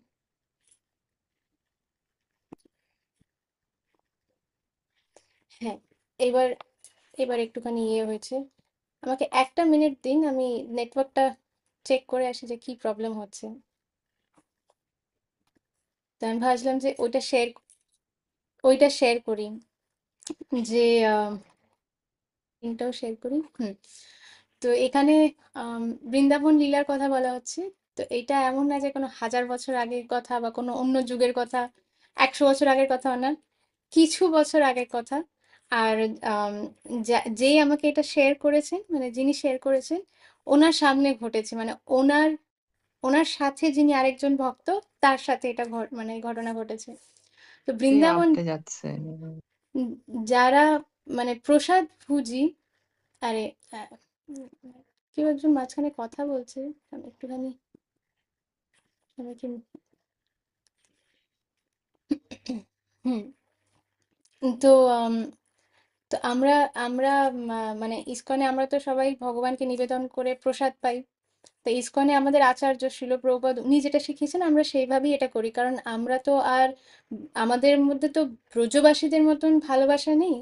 আর যদি আমরা মানে ব্রজবাসীদের যদি আমরা কপি বা ইমিটেট করবার চেষ্টা করি, তাহলে সেটা হচ্ছে আবার ডেঞ্জারাস, মানে কাউকে ইমিটেট করতে গেলে সেটা ডেঞ্জারাস। তো তো এখানে মানে এই যে বৃন্দাবন ধামে বা ব্রজধামে 84 কোষ, মানে ওই কি বলে ওটাকে, আহ, ব্রজধাম মন্ডল পরিক্রমা বলে একটা জিনিস হয় প্রত্যেক বছর, এই ব্রজমন্ডল পরিক্রমা হয়। তো সেই পরিক্রমাতে এই এই জেনার কথা আমি বলছি, সেই ভক্ত সেও করছে এই ব্রজমন্ডল পরিক্রমা। তো তখন আমি সবাইকে রিকোয়েস্ট করবো যে আপনারা প্লিজ মিউটে থাকবেন, নাহলে অনেক মাঝখানে একটু নয়েজ থাকে। তো সবাই নিজেদের ইয়েটা চেক করে নেবেন যে আপনারা মিউটে আছেন কিনা। হুম। তো আম, তখন এই ব্রজমণ্ডল পরিক্রমা করতে করতে যেটা হয় যে আম, মানে পরিক্রমাটা সকাল সকাল থেকে শুরু হয়, আর সন্ধে হলে পরে যেখানে গ্রুপটা পৌঁছেছে সেখানে সেটা মানে সেখানে সেই রাত্রের জন্য বিশ্রাম করা হয়। সেটা যেই কোনো গ্রাম হতে পারে, পুরো ব্রজমণ্ডল পরিক্রমা হচ্ছে। তো যেই গ্রামে পৌঁছেছে সেই গ্রামে সব ভক্তরা, মানে অনেক সময় সেখানে মানে 10,000 ভক্ত একসাথে পরিক্রমা করে। তো ব্রজবাসীরা এমন যে যখন কোনো ভক্ত মানে ব্রজধাম পরিক্রমা করছে বা ইয়ে করছে, তারা নিজেদের দরজা খুলে দেয়, মানে আপনারা আমাদের বাড়িতে থাকতে পারেন এরকম, মানে যে কোনো ভক্ত যে কোনো ব্রজবাসীর দরজায় গিয়ে ধাক্কা দিয়ে যদি বলে যে আমরা কি আপনাদের গৃহে আজ রাতের জন্য থাকতে পারি, তখন তারা বলে ঠিক আছে। আর তারা তখন তাদের সেবা করে, তাদেরকে মানে রান্না করে প্রসাদ পাওয়ানো, এগুলো সব ব্রজবাসীরা এরকম, এটা এখনো সেটাই হয়। তো এই ভক্ত এই ব্রজমণ্ডল পরিক্রমা করতে করতে তো যেই গ্রামে এসছে সেই গ্রামে তারা এবার সেখানে একজনের গৃহে, একজন ব্রজবাসীর গৃহে তারা প্রসাদ পাবে, সেখানে থাকবে। অনেক সময় টেন্টও থাকে, টেন্টেও থাকা যায়। কিন্তু এটা স্পেশালি এটা এই কারণে করা হয় যাতে ভক্তরা যাতে দেখতে পারে, মানে আমরা তো প্র্যাকটিসিং ডিভোটি, আমরা তো এখনো ভগবানকে ভালোবাসা মানে কি জানি না, আমরা তো শিখছি। কিন্তু ব্রজবাসীদের ভেতরে মানে ভগবানের প্রতি ন্যাচারাল ভালোবাসা আছে, তাই জন্যই তারা ব্রজবাসী। মানে যারা ভগবানের খুব প্রিয়, তারা ব্রজধামে বা মায়াপুর ধামে যাদের জন্ম হচ্ছে, যারা আজীবন সেই অখণ্ড ব্রজবাসী যাদের বলা হয়, মায়াপুর ধাম কিন্তু বৃন্দাবন ধাম থেকে কিন্তু আলাদা না, অভিন্ন। গুপ্ত বৃন্দাবন বলা হয় মায়াপুর ধামকে। তো যাদের জন্ম এই মায়াপুর ধামে হচ্ছে, আম, ব্রজধামে হচ্ছে, তারা হচ্ছে ভগবানের অতি প্রিয়। কিন্তু হয়তো সে মানে হতে পারে তার কোনো বিশেষ কারণে তাকে আবার জন্ম নিতে হয়েছে, বা কোনো পাপ অপরাধ হয়েছে, তাই জন্য সেই ধামের মধ্যেই হয়তো সে বানর হয়ে জন্মেছে, বা পিঁপড়ে পোকামাকড় হয়ে জন্মেছে, বা কোনো পশু। তো সেটা হচ্ছে কিন্তু স্টিল তারা হচ্ছে ভগবানের কিন্তু প্রিয়। তো এবারে এই গৃহে তারা থাকবে। তখন এই মাতাজি যে রান্না করছে, রুটি বানাচ্ছে, আর রুটি বানাতে বানাতে এক একটা রুটি তাওয়ায় দিয়ে এরকম হাতের মতো তুলছে, লে লালা খা লে। ঠিক আছে, আমাদের কি শেখানো হয়েছে, অনেকজনই হয়তো এটা জানে না, কিন্তু ইসকনের ডিভোটিস আমরা কি করি, শিল প্রভুপাদ আমাদের শিখিয়েছেন যে আমরা সুন্দর করে ভোগ নিবেদন, ভগবানকে মানে থালা সাজিয়ে দেব, প্রত্যেকটা জিনিসের উপরে তুলসীর পাতা দিয়ে ভোগ ভোগ নিবেদন করব। হুম। তো এইভাবে ভোগ নিবেদন করা হয়। আমি এই স্ক্রিন শেয়ারিংটা বন্ধ করছি সবাইকে যাতে দেখতে পারি। হ্যাঁ। তো হ্যাঁ, এবার সবাইকে দেখতে পারছি। তো আমাদের শেখানো হয়েছে যে থালার মধ্যে সুন্দর করে সাজিয়ে তার মধ্যে তুলসী পাতা দিয়ে ভোগ নিবেদন করব, এইভাবেই আমরা করি। কিন্তু এবার এই ব্রজবাসী সবাই বসেছে প্রসাদ পেতে, ইসকনের ডিভোটিস সবাই সবাই বসেছে, আর এই মাতাজি রুটি বেলছে, তাওয়ায় বানাচ্ছে, আর হাতের মধ্যে নিয়ে লে লালা তু খা লে করে এরকম করে দিয়ে দিচ্ছে। হ্যাঁ, ডিস্ট্রিবিউট হয়ে গেল। এবার একজন ভক্তের মনের মধ্যে প্রশ্ন এসছে, আমাদের তো শিল প্রভুপাদ শিখিয়েছেন যে তুলসী পাতা ছাড়া ভগবান কোনো ভোগই গ্রহণ করে না। এই মাতাজি তো ভোগটা ঠিক করে নিবেদনই করছে না, তাহলে কি ভগবান আদৌ আদৌ গ্রহণ করছে? তার মানে তো এটা প্রসাদই না। তাহলে পরে এটা খাওয়া ঠিক না, আমি যে এখানে বসে পড়েছি, এবার কি করা যায়? মানে আমাদের তো প্রভুপাদ বলেই দিয়েছেন প্রসাদ ছাড়া আমরা যেন কিছু না খাই। এইসব ভাবছে নিজের মনের মধ্যে। ভাবতে ভাবতে ওনার প্লেটে রুটি এসেছে, ব্রজ রুটি বলে এটাকে। আর ব্রজের রুটির আলাদা একটা স্পেশালিটি আছে, মানে কৃষ্ণের অতি প্রিয় ব্রজের রুটি। ব্রজের রুটির বাইরে মানে কৃষ্ণ আর কিছু জানে না। তো সেই ব্রজের রুটি ওনার প্লেটে এসেছে, এবার উনি ভাবছেন যে খাবো কি খাবো না, ভাবতে ভাবতে উনি রুটিটা ছিঁড়বে। হঠাৎ করে অতজন বসে আছে, একটা ছোট্ট বাচ্চা ঘরে ঢুকলো, ঢুকে রুটিটা নিয়ে বলছে, "হুঁ, তোমার খাওয়ার কি দরকার, তুমি যাও এখান থেকে, অন্য কিছু খাও গিয়ে", বলে নিজে খেতে খেতে চলে গেল। তখন এই প্রভু ভাবছে কি, ওমা এটা কি হলো, বলে পাশের জন মানে এবার যিনি আমাকে এই ঘটনাটা বলেছেন তাকে বলছে, জানো তো আমি আমার মনে এই কথাটা ভেবেছি। হ্যাঁ, আর কারুর না। হঠাৎ করে একটা বাচ্চা, ছোট্ট বাচ্চা, শর্টস পরা বা ওরকম কিছু একটা পরা বাচ্চা ঢুকে রুটিটা নিয়ে বলে, "হুঁ, তোমার কোনো দরকার নেই খাওয়ার, তুমি তো বিশ্বাসই করো না, যাও যাও এখান থেকে চলে যাও, অন্য কোথাও গিয়ে খাও গিয়ে, তুমি তোমার প্রসাদ খাও গিয়ে", বলে বাচ্চাটা চলে গেল। তো এই হচ্ছে ব্রজবাসীর মানে ভালোবাসা। ওই যে মাতাজি রুটি বানিয়ে যখন বলছে লে লালা খালে, তখন কৃষ্ণ স্বয়ং এসে সেটা গ্রহণ করে যাচ্ছে। তার উপরে যখন আমরা ডাউট করছি, তখন কৃষ্ণা অফেন্স নিচ্ছে, কৃষ্ণা দুঃখ পাচ্ছে। তো কৃষ্ণা সেই বাচ্চা রূপে এসে তাকে বলছে, তুমি তো বিশ্বাস করো না, তো তোমার দরকার নেই এখানে খাওয়ার। তখন সেই প্রভু বুঝে নিজের মনে মনে ক্ষমা চেয়ে সেই প্রসাদ যা আস্বাদন করেছে, মানে এই প্রসাদের উপর আর কিছু নেই। এই তো আমার মনে পড়ে গেল যে এই যে বৃন্দাবন লীলা বলা হচ্ছে, কেন এটা চরম প্রকাশ। তো এটার আমরা তো তার কিছুই বুঝতে পারবো না। আমি তো একটা ছোট্ট ঘটনা যেটা শুনেছি সেটা বলছি। এরকম অনেক ঘটনা, মানে যখন আমরা বৃন্দাবন যাই তখন আমরা মানে সেখানকার যে ব্রজবাসী তাদের সাথে কথা বললে, অনেক বাবাজিরা থাকে তাদের সাথে কথা বললে, মানে একজন বাবাজির আরেকটা কথা বলি আজকে, এখন আমার মনে হচ্ছে ওটা স্টপ করে একটু ব্রজধামে আমরা সবাই মানে ব্রজে চলে যাই। তো একজন বাবাজি মানে অনেক বছর ধরে ওনাকে সবাই চেনে এখন, মানে এরকম ওনাকে আম, সবাই চেনে, খুব পপুলার হয়ে গেছেন উনি। তো এই বাবাজি বরসানা ধাম হচ্ছে রাধা রানীর বাড়ি। ঋষভানু মহারাজ, কীর্তিদা সুন্দরী, ওনাদের ইয়ে প্যালেস, সেখানে রাধা রানীর বাড়ি সেটা। তো সেই বরসানা ধামে যে যে পাহাড়ের উপরে বরসানা ধাম, সেই পাহাড় হচ্ছে আবার মানে ব্রহ্মার যে চার মাথা, সেই মানে ব্রহ্মাজি নিজেকে মানে সেই চার মাথাকে চারটে মাউন্টেনে ইয়ে করেছে, যাতে যত ধামবাসীদের মানে চরণধুলি, যত ভক্তদের চরণধুলি ব্রহ্মা নিজের মাথায় নিতে চায়। তো সেই জন্য ব্রহ্মা নিজেকে চারটে মাউন্টেনে করেছে, দানগড়, ভানগড়, বিলাসগড় আর আহ দানগড়, মানগড়, ভানগড়, বিলাসগড়, এই চারটে ইয়ে প্যালেস, চারটে ইয়ে। তো যাই হোক, তো সেই বাবাজি সেখানে থাকেন, সেখানে ভিক্ষে চান। কিন্তু এই বাবাজি যখন বৃন্দাবনে এসেছিলেন, তো উনি ভেবেছিলেন যে ঠিক আছে, আমি আমার সবকিছু ইয়ে করে এবার দেখি, সবাই তো বৃন্দাবনে বলে যে রাধারানীর চরণে নিজেকে দিয়ে দাও, তো আমিও যাই বৃন্দাবনে নিজেকে রাধারানীর চরণে দিয়ে দেব। কিন্তু এই বাবাজি, তখন বাবাজি ছিল না, তখন তো ইয়াং ছিল, ওনার কাছে একটা একটা হীরা ছিল, মানে উনি নিজের কাছে, কারণ উনি যে ফ্যামিলি থেকে বিলং করেন, মানে রিচ ফ্যামিলি, একটা রিয়েল ডায়মন্ড উনি নিয়ে এসেছিলেন। যে যদি আমার টাকা পয়সার দরকার হয়, সবাই তো বলছে রাধারানীর কাছে, রাধারানীর চরণে থাকলে আমাদের কোনো দুঃখ কষ্ট থাকবে না, কিন্তু যদি কখনো আমার দরকার পড়ে তাহলে এটা আমি আমার কাছে রাখি, বিক্রি করে টাকা নিয়ে তখন আমার কাজ হয়ে যাবে। তো উনি কি করতেন, ওই বর্ষানা ধামে বসতেন, আর ওই হীরের ইয়েটাকে নিজের পায়ের তলায় কোনো একটা মোজার মানে এরকম কোণার মধ্যে ঢুকিয়ে রাখতেন, আর ওখানে ভিক্ষে চাইতেন।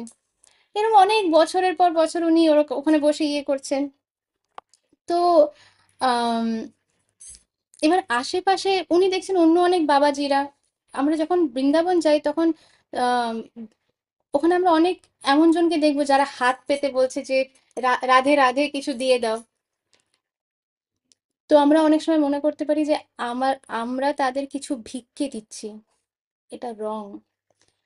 আমরা তাদের কিছুই দিতে পারি না। তারা হচ্ছে রাধারানীর প্রিয়, একদম প্রিয়, রাধারানী নিজের জন, নিজের লোক।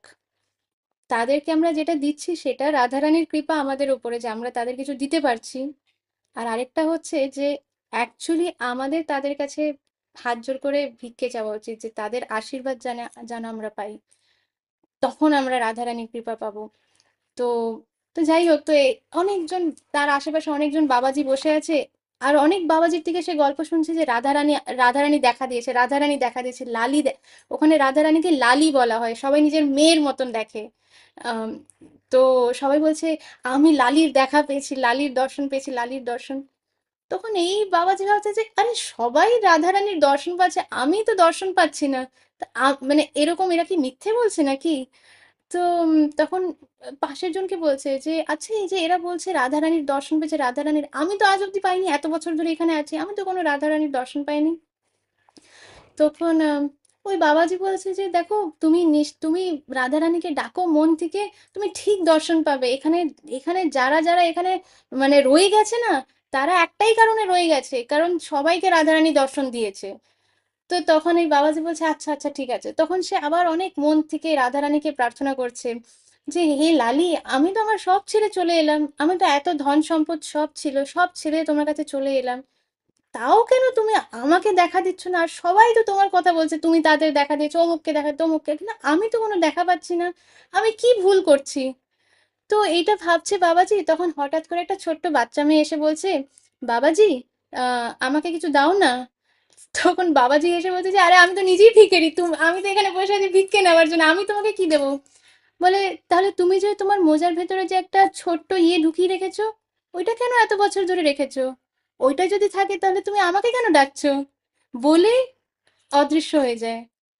তখন সেই বাবাজি মানে হাউ হাউ করে কেঁদে বুঝতে পারে যে রাধারানী কেন দেখা দিচ্ছে না। কারণ আমরা কিছু একটা ধরে রাখার চেষ্টা করি, আমাদের পূর্ণ বিশ্বাস নেই ভগবানের উপরে, আমরা ধরে রাখার চেষ্টা করি। এটা সত্যি ঘটনা, আর এটা এমন না যে আমি কোনো অন্য যুগের কথা বলছি, এটা কয়েক বছর আগেকার ঘটনা। আর যেই বাবাজির কথা আমি বলছি, সেই বাবাজির সাথে পার্সোনালি যিনি কথা বলেছেন তার মুখ থেকে আমি এটা ঘটনা শুনেছি। সে নিজে তাকে মানে উনি আমি যার কথা বলছি, উনি হচ্ছেন এমন একজন স্তরের ভক্ত যে উনি অনেক মানে বৃন্দাবন ব্রজবাসীদের থেকে অনেক আশীর্বাদ পেয়েছেন। আমাদের গুরুবর্গের মধ্যে মানে ওনার আমাদের স- গুরুবর্গের অত্যন্ত প্রিয় একজন মানে ভক্ত। ওনার ইয়ে হচ্ছে যে উনি অনেক ব্রজবাসীদের সাথে কি কথা বলে জিজ্ঞেস করেন যে আপনি কেমন করে ব্রজ ধাম এই ধামে এলেন, কেমন করে এখানে সেটেল হলেন, কি আপনার এক্সপিরিয়েন্স। তো সেই সূত্রে এই এক্সপিরিয়েন্সটা এই বাবাজি শেয়ার করে যে আমি অ্যাকচুয়ালি একটা অনেক রিচ ফ্যামিলি থেকে বিলং করতাম, আর সব ছেড়ে দিয়ে ভেবেছি যে না, রাধারানীর আমি ইয়ে করব, রাধা রানীর জন্য আমি রাধা রানীকে নিজের জীবন দিয়ে দেবো, কিন্তু নিজের সাথে একটা ছোট্ট ডায়মন্ড নিয়ে এসেছিলাম যে যদি কখনো দরকার পড়ে তাহলে ওটা বিক্রি করে আমি আমার যেটুক দরকার সেটা। অনেক বছর ইয়ে করেছি কিন্তু রাধা রানীর দর্শন পাচ্ছিলাম না। তারপরে একদিন আমি প্রচন্ড কেঁদে কেঁদে রাধা রানীকে বলি যে রাধা রানী, আমি তো আমার নিজের সব ছেড়ে দিয়ে চলে এসেছি, তুমি তো আমাকে দর্শন দিচ্ছ না। তখন এই ছোট্ট বাচ্চা কোথা থেকে একটা এসে বলছে যে তাহলে দাও, ওই ছোট্ট জিনিসটা যেটা লুকিয়ে রেখেছো ওটা দাও আমাকে, দিয়ে অদৃশ্য হয়ে যায়। তখন এই বাবাজি বুঝতে পারেন যে ইনি কে। আর সে কাঁদতে কাঁদতে মানে তারপরে তারপরে সে ওটা ইয়ে করে দেয়, মানে দিয়ে দেয় না কি ফেলে দেয় সেটা আমি জানি না, কিন্তু তারপর থেকে সে একদম অকিঞ্চন। অকিঞ্চন মানে হচ্ছে যার কাছে কিছুই নেই। তাহলে কি আমরা সত্যি করে আমাদের সব দিয়ে দেবো? তা না। অকিঞ্চন মানে হচ্ছে আমাদের সত্যি মনে করতে হবে যে আমরা পুরোপুরি ভগবানের উপরে ডিপেন্ডেন্ট। আর আমাদের ভগবানের সত্যি করেই কথা মানার চেষ্টা করতে হবে, যতই আমাদের সেটাতে মনে হয় যে আমি পারবো না, আমি করতে চাই না, চেষ্টা করতে হবে, তখন ভগবান দর্শন দেবেন। তো আম, আচ্ছা, ইমনের কি কোনো কোয়েশ্চেন আছে? ইমন হ্যান্ড রেজ করেছো। হরে কৃষ্ণ মাতাজি, ধন্যবাদ প্রণাম মাতাজি। এই যে লীলাটা বললেন এটা শুনে আর একটা লীলার কথা মনে পড়ে গেল, ওটাই শেয়ার করতে চাইছিলাম। আম, আমার এক্সাক্ট মনে পড়ছে না নামটা, তবে কোনো একজন আম, গোস্বামীর সম্ভবত সেই একটা কম্বল কম্বল নিয়ে কিছু একটা শুনেছিলাম না, যে কম্বল নিয়ে তুমি টিচিংস অফ ধামে লর্ড কি চৈতন্যের একটা ইয়েতে নতুন ছিলে না? কম্বল আর ছেঁড়া একটা কম্বলের। এটা আমরা পরশুদিনই এটা ডিসকাস করেছি আমাদের হ্যাঁ, লালমোহনপুর মনে হয়। ওখান থেকে। হ্যাঁ, শ্রী শিলা সনাতন গোস্বামী, শিলা সনাতন গোস্বামী নিজে সব ছেড়ে হ্যাঁ দিয়েছে। হ্যাঁ হ্যাঁ মাতাজি। হ্যাঁ, সনাতন গোস্বামী কিচ্ছু নিয়ে যায়নি। আহ তার আগে আমাদের বুঝতে হবে সনাতন গোস্বামী হচ্ছে মানে হচ্ছেন আম, মানে বেঙ্গলের যে নবাব ছিলেন, নবাব হুসেন শাহ, সেই নবাব হুসেন শাহের মানে একদম টপ মিনিস্টার, ফাইন্যান্স মিনিস্টার।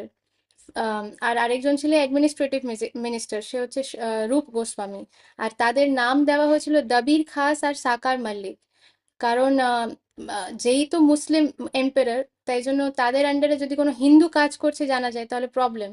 তাই জন্য তারা কি করেছে, এদেরকে মানে এরা হচ্ছে মোস্ট স্কলারলি, মানে সব থেকে মানে স্কলার যাকে বলা হয়, মোস্ট ইন্টেলিজেন্ট মোস্ট স্কলারলি দুজন। তো তাদেরকে এই নবাব থ্রেটেন করেছিল যে তোমরা দুজনে যদি আমার আমার এই ইয়েতে আহ, কি বলে আমার আন্ডারে যদি কাজ না করো, তাহলে কিন্তু আমি যত হিন্দু রাজা আছে তাদের সবাইকে অনেক অত্যাচার করা শুরু করব। আর যত আমার প্রজাতে যত হিন্দুরা আছে তাদেরকেও আমি খুব অত্যাচার করব। তো সেই কারণে এই সনাতন গোস্বামী আর রূপ গোস্বামী ওনারা এগ্রি করেন, ওনারা বলেন যে না, আমরা চাই না যে আমাদের এই রাজ্যে রাজত্বে বা অন্য যারা হিন্দুরা তাদেরকে আননেসেসারিলি আমরা চাই না এরকম, তাই জন্য আমরা নিজেদেরকে আপনার আন্ডারে দিয়ে দিচ্ছি। তখন তাদের নামকরণ হয় সাকার মল্লিক, দাবির খাস এরকম। তো তখন মহাপ্রভু নিজের এই যে এটা অ্যাকচুয়ালি একটা অন্য ইয়েতেই চলে গেলাম, কিন্তু যেহেতু ইমন এটা এনেছে তাই জন্য এটা বলছি।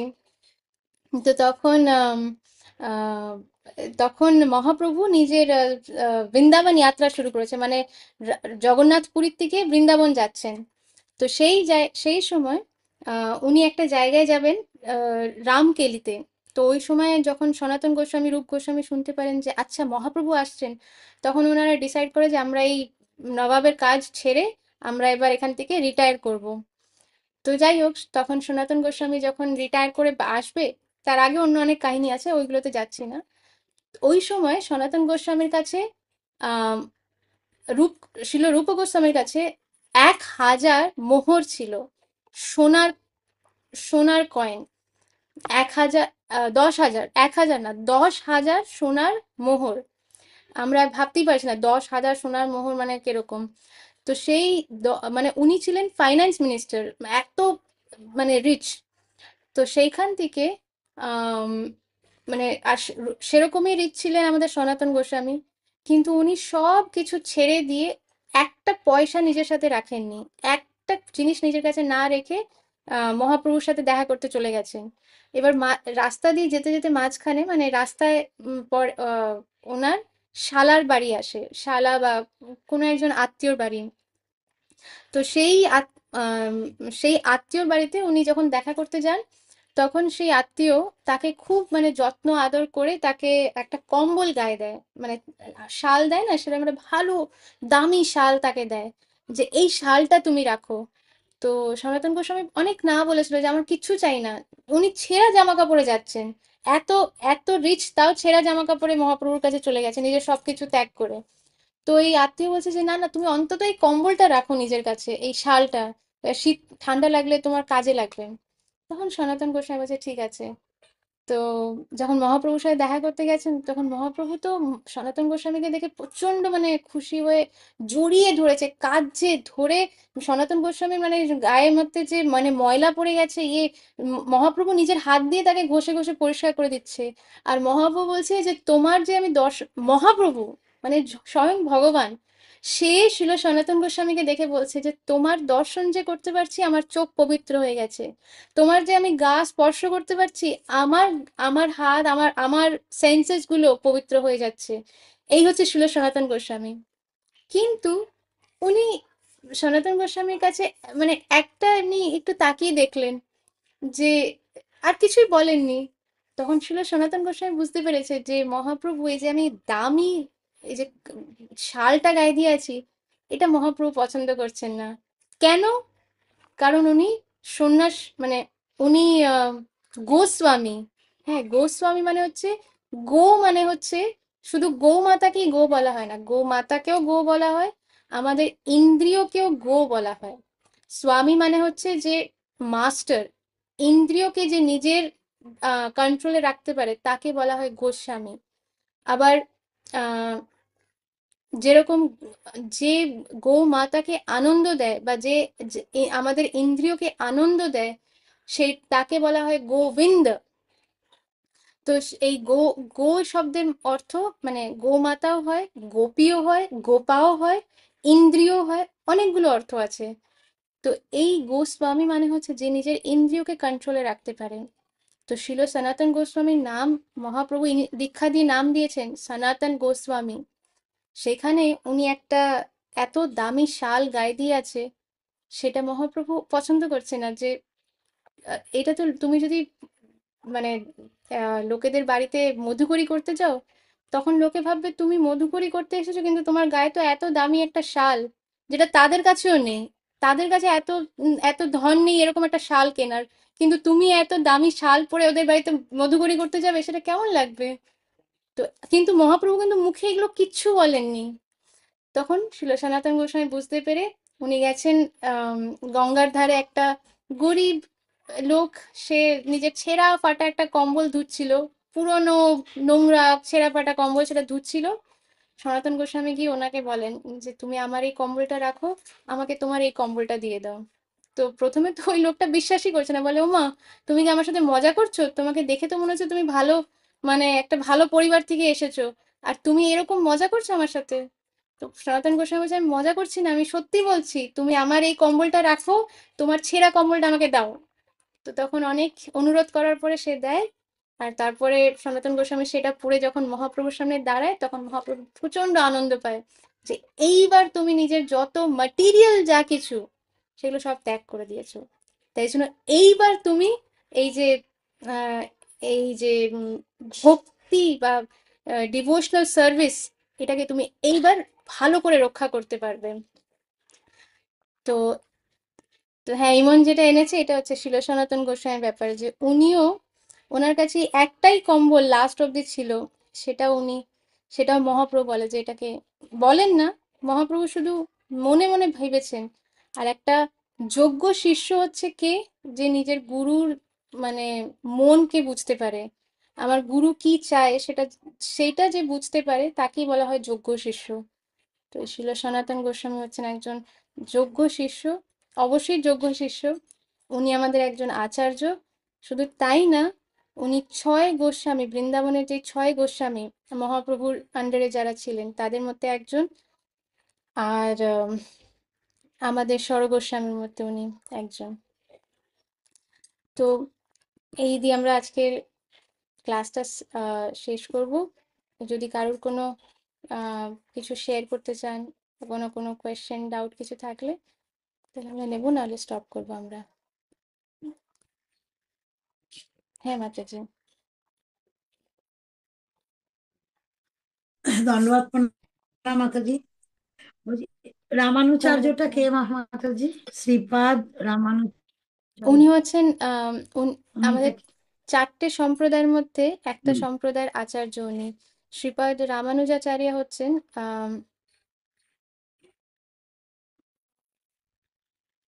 উনি হচ্ছেন শ্রী সম্প্রদায়ের আচার্য। শ্রী সম্প্রদায় তো শাস্ত্রের অনুযায়ী 4টেই সঠিক সম্প্রদায় আছে। তার মধ্যে একটা হচ্ছে শ্রী সম্প্রদায়, আরেকটা হচ্ছে রুদ্র সম্প্রদায়, থার্ড হচ্ছে কুমার সম্প্রদায়, আর ফোর্থ হচ্ছে ব্রহ্ম সম্প্রদায়। তো আমরা ইসকনের যারা ভক্ত বা শিল প্রভুপাদ, মানে শিল প্রভুপাদ হচ্ছেন এই ব্রহ্ম সম্প্রদায় যেটা, তো সেই ব্রহ্ম সম্প্রদায় হয়েছে ব্রহ্ম মাধবা গৌড়ীয় সম্প্রদায়। হুম। আর এই যে শ্রী রামানুজাচার্য, উনি হচ্ছেন শ্রী সম্প্রদায়, যে তৃতীয় সম্প্রদায়ের কথা বললাম, মানে মা মা লক্ষ্মীকে, নারায়ণ মা লক্ষ্মীকে ডাইরেক্ট এই জ্ঞানটা দিয়েছেন, আর মা লক্ষ্মী তার শিষ্যদের দিয়েছেন। সেইখান থেকে যে সম্প্রদায় আসছে, যে গুরু পরম্পরা, সেটা হচ্ছে শ্রী সম্প্রদায়। আর সেই সম্প্রদায়ের মধ্যেই শ্রীপাদ রামানুজাচার্য আসছে। তো এরকম, তো এই 4টে সম্প্রদায় হচ্ছে আমাদের শাস্ত্রেতে বলা আছে যে এই 4টে সম্প্রদায়কে ছাড়া আর কোনো সম্প্রদায় বোনাফাইড না, মানে প্রামাণিক না। অনেক অনেক সম্প্রদায়, মানে সো কল সম্প্রদায় এখন আছে, এই সম্প্রদায় সেই ঠাকুর ওই ঠাকুর, এরকম অনেক কিছুই আছে, কিন্তু শাস্ত্রের অনুযায়ী সেইগুলোকে বলা হচ্ছে অপসম্প্রদায়। এনি সম্প্রদায় যেটা ডাইরেক্ট, মানে যেটার লিস্টে নেই যে ভগবান থেকে শুরু করে কারা কারা কারা এসেছে গুরু পরম্পরাতে, সেটাকে বলা হয় অপসম্প্রদায়। আচ্ছা, আমার মনে হয় মাতাজিদের বোধহয় নেটওয়ার্ক এখন গেছে। আচ্ছা ঠিক আছে, আর যদি কারোর কোনো প্রশ্ন বা কিছু না থাকে তাহলে আমরা আজকের জন্য স্টপ করব। ইমন, তোমার হ্যান্ড এখনো রেজড আছে, তোমার কি কোনো কোয়েশ্চেন আছে নাকি এটা আগের হ্যান্ড রেজ? হুম। না না আচ্ছা, মাতাজি। ওকে ওকে। তো আম, আমরা আমরা এই শ্রী সনাতন শ্রী রূপ গোস্বামী এনাদের কথা খুবই ইন্টারেস্টিং, কিন্তু ব্যাপার হচ্ছে এখানে তো সবাই জানেন না তাদের ব্যাপারে, তাই জন্য ওই ব্যাকগ্রাউন্ডটা না থাকলে পরে বোঝানো খুব মুশকিল যে এনারা কারা, এনাদের ইয়ে। কিন্তু হ্যাঁ, ভালো রিলেশন, ভালো তুমি ইয়ে বের মানে ইনপুট দিয়েছো। ঠিক আছে, তাহলে আমরা আজকের জন্য এখানে স্টপ করব। অনেক অনেক থ্যাংক ইউ, অনেক অনেক ধন্যবাদ for your very very kind association. আপনারা জয়েন করছেন, তাই জন্য আমরা, মানে আমি এই সেবাটা করতে পারছি, তাই জন্য আমি অনেক অনেক গ্রেটফুল আপনাদের কাছে। প্লিজ আপনারা সবাই আপনাদের লোটাস ফিটে আমার এই প্রণাম গ্রহণ করবেন। वाञ्छाकल्पतरुभ्यश्च कृपा सिन्धुभ्यैव च पतितानां पावनेभ्यो वैष्णवेभ्यो नमो नमः। अनंत कोटि वैष्णव वृंद की जय। श्रील जयप्रताप स्वामी गुरु महाराज की जय। जय गुरु श्रील प्रभुपाद की जय। निताय गौर जय प्रेमानंदे हरि हरि हरि बोल। हरि बोल हरि बोल। हरि बोल हरि हरि बोल। बोल।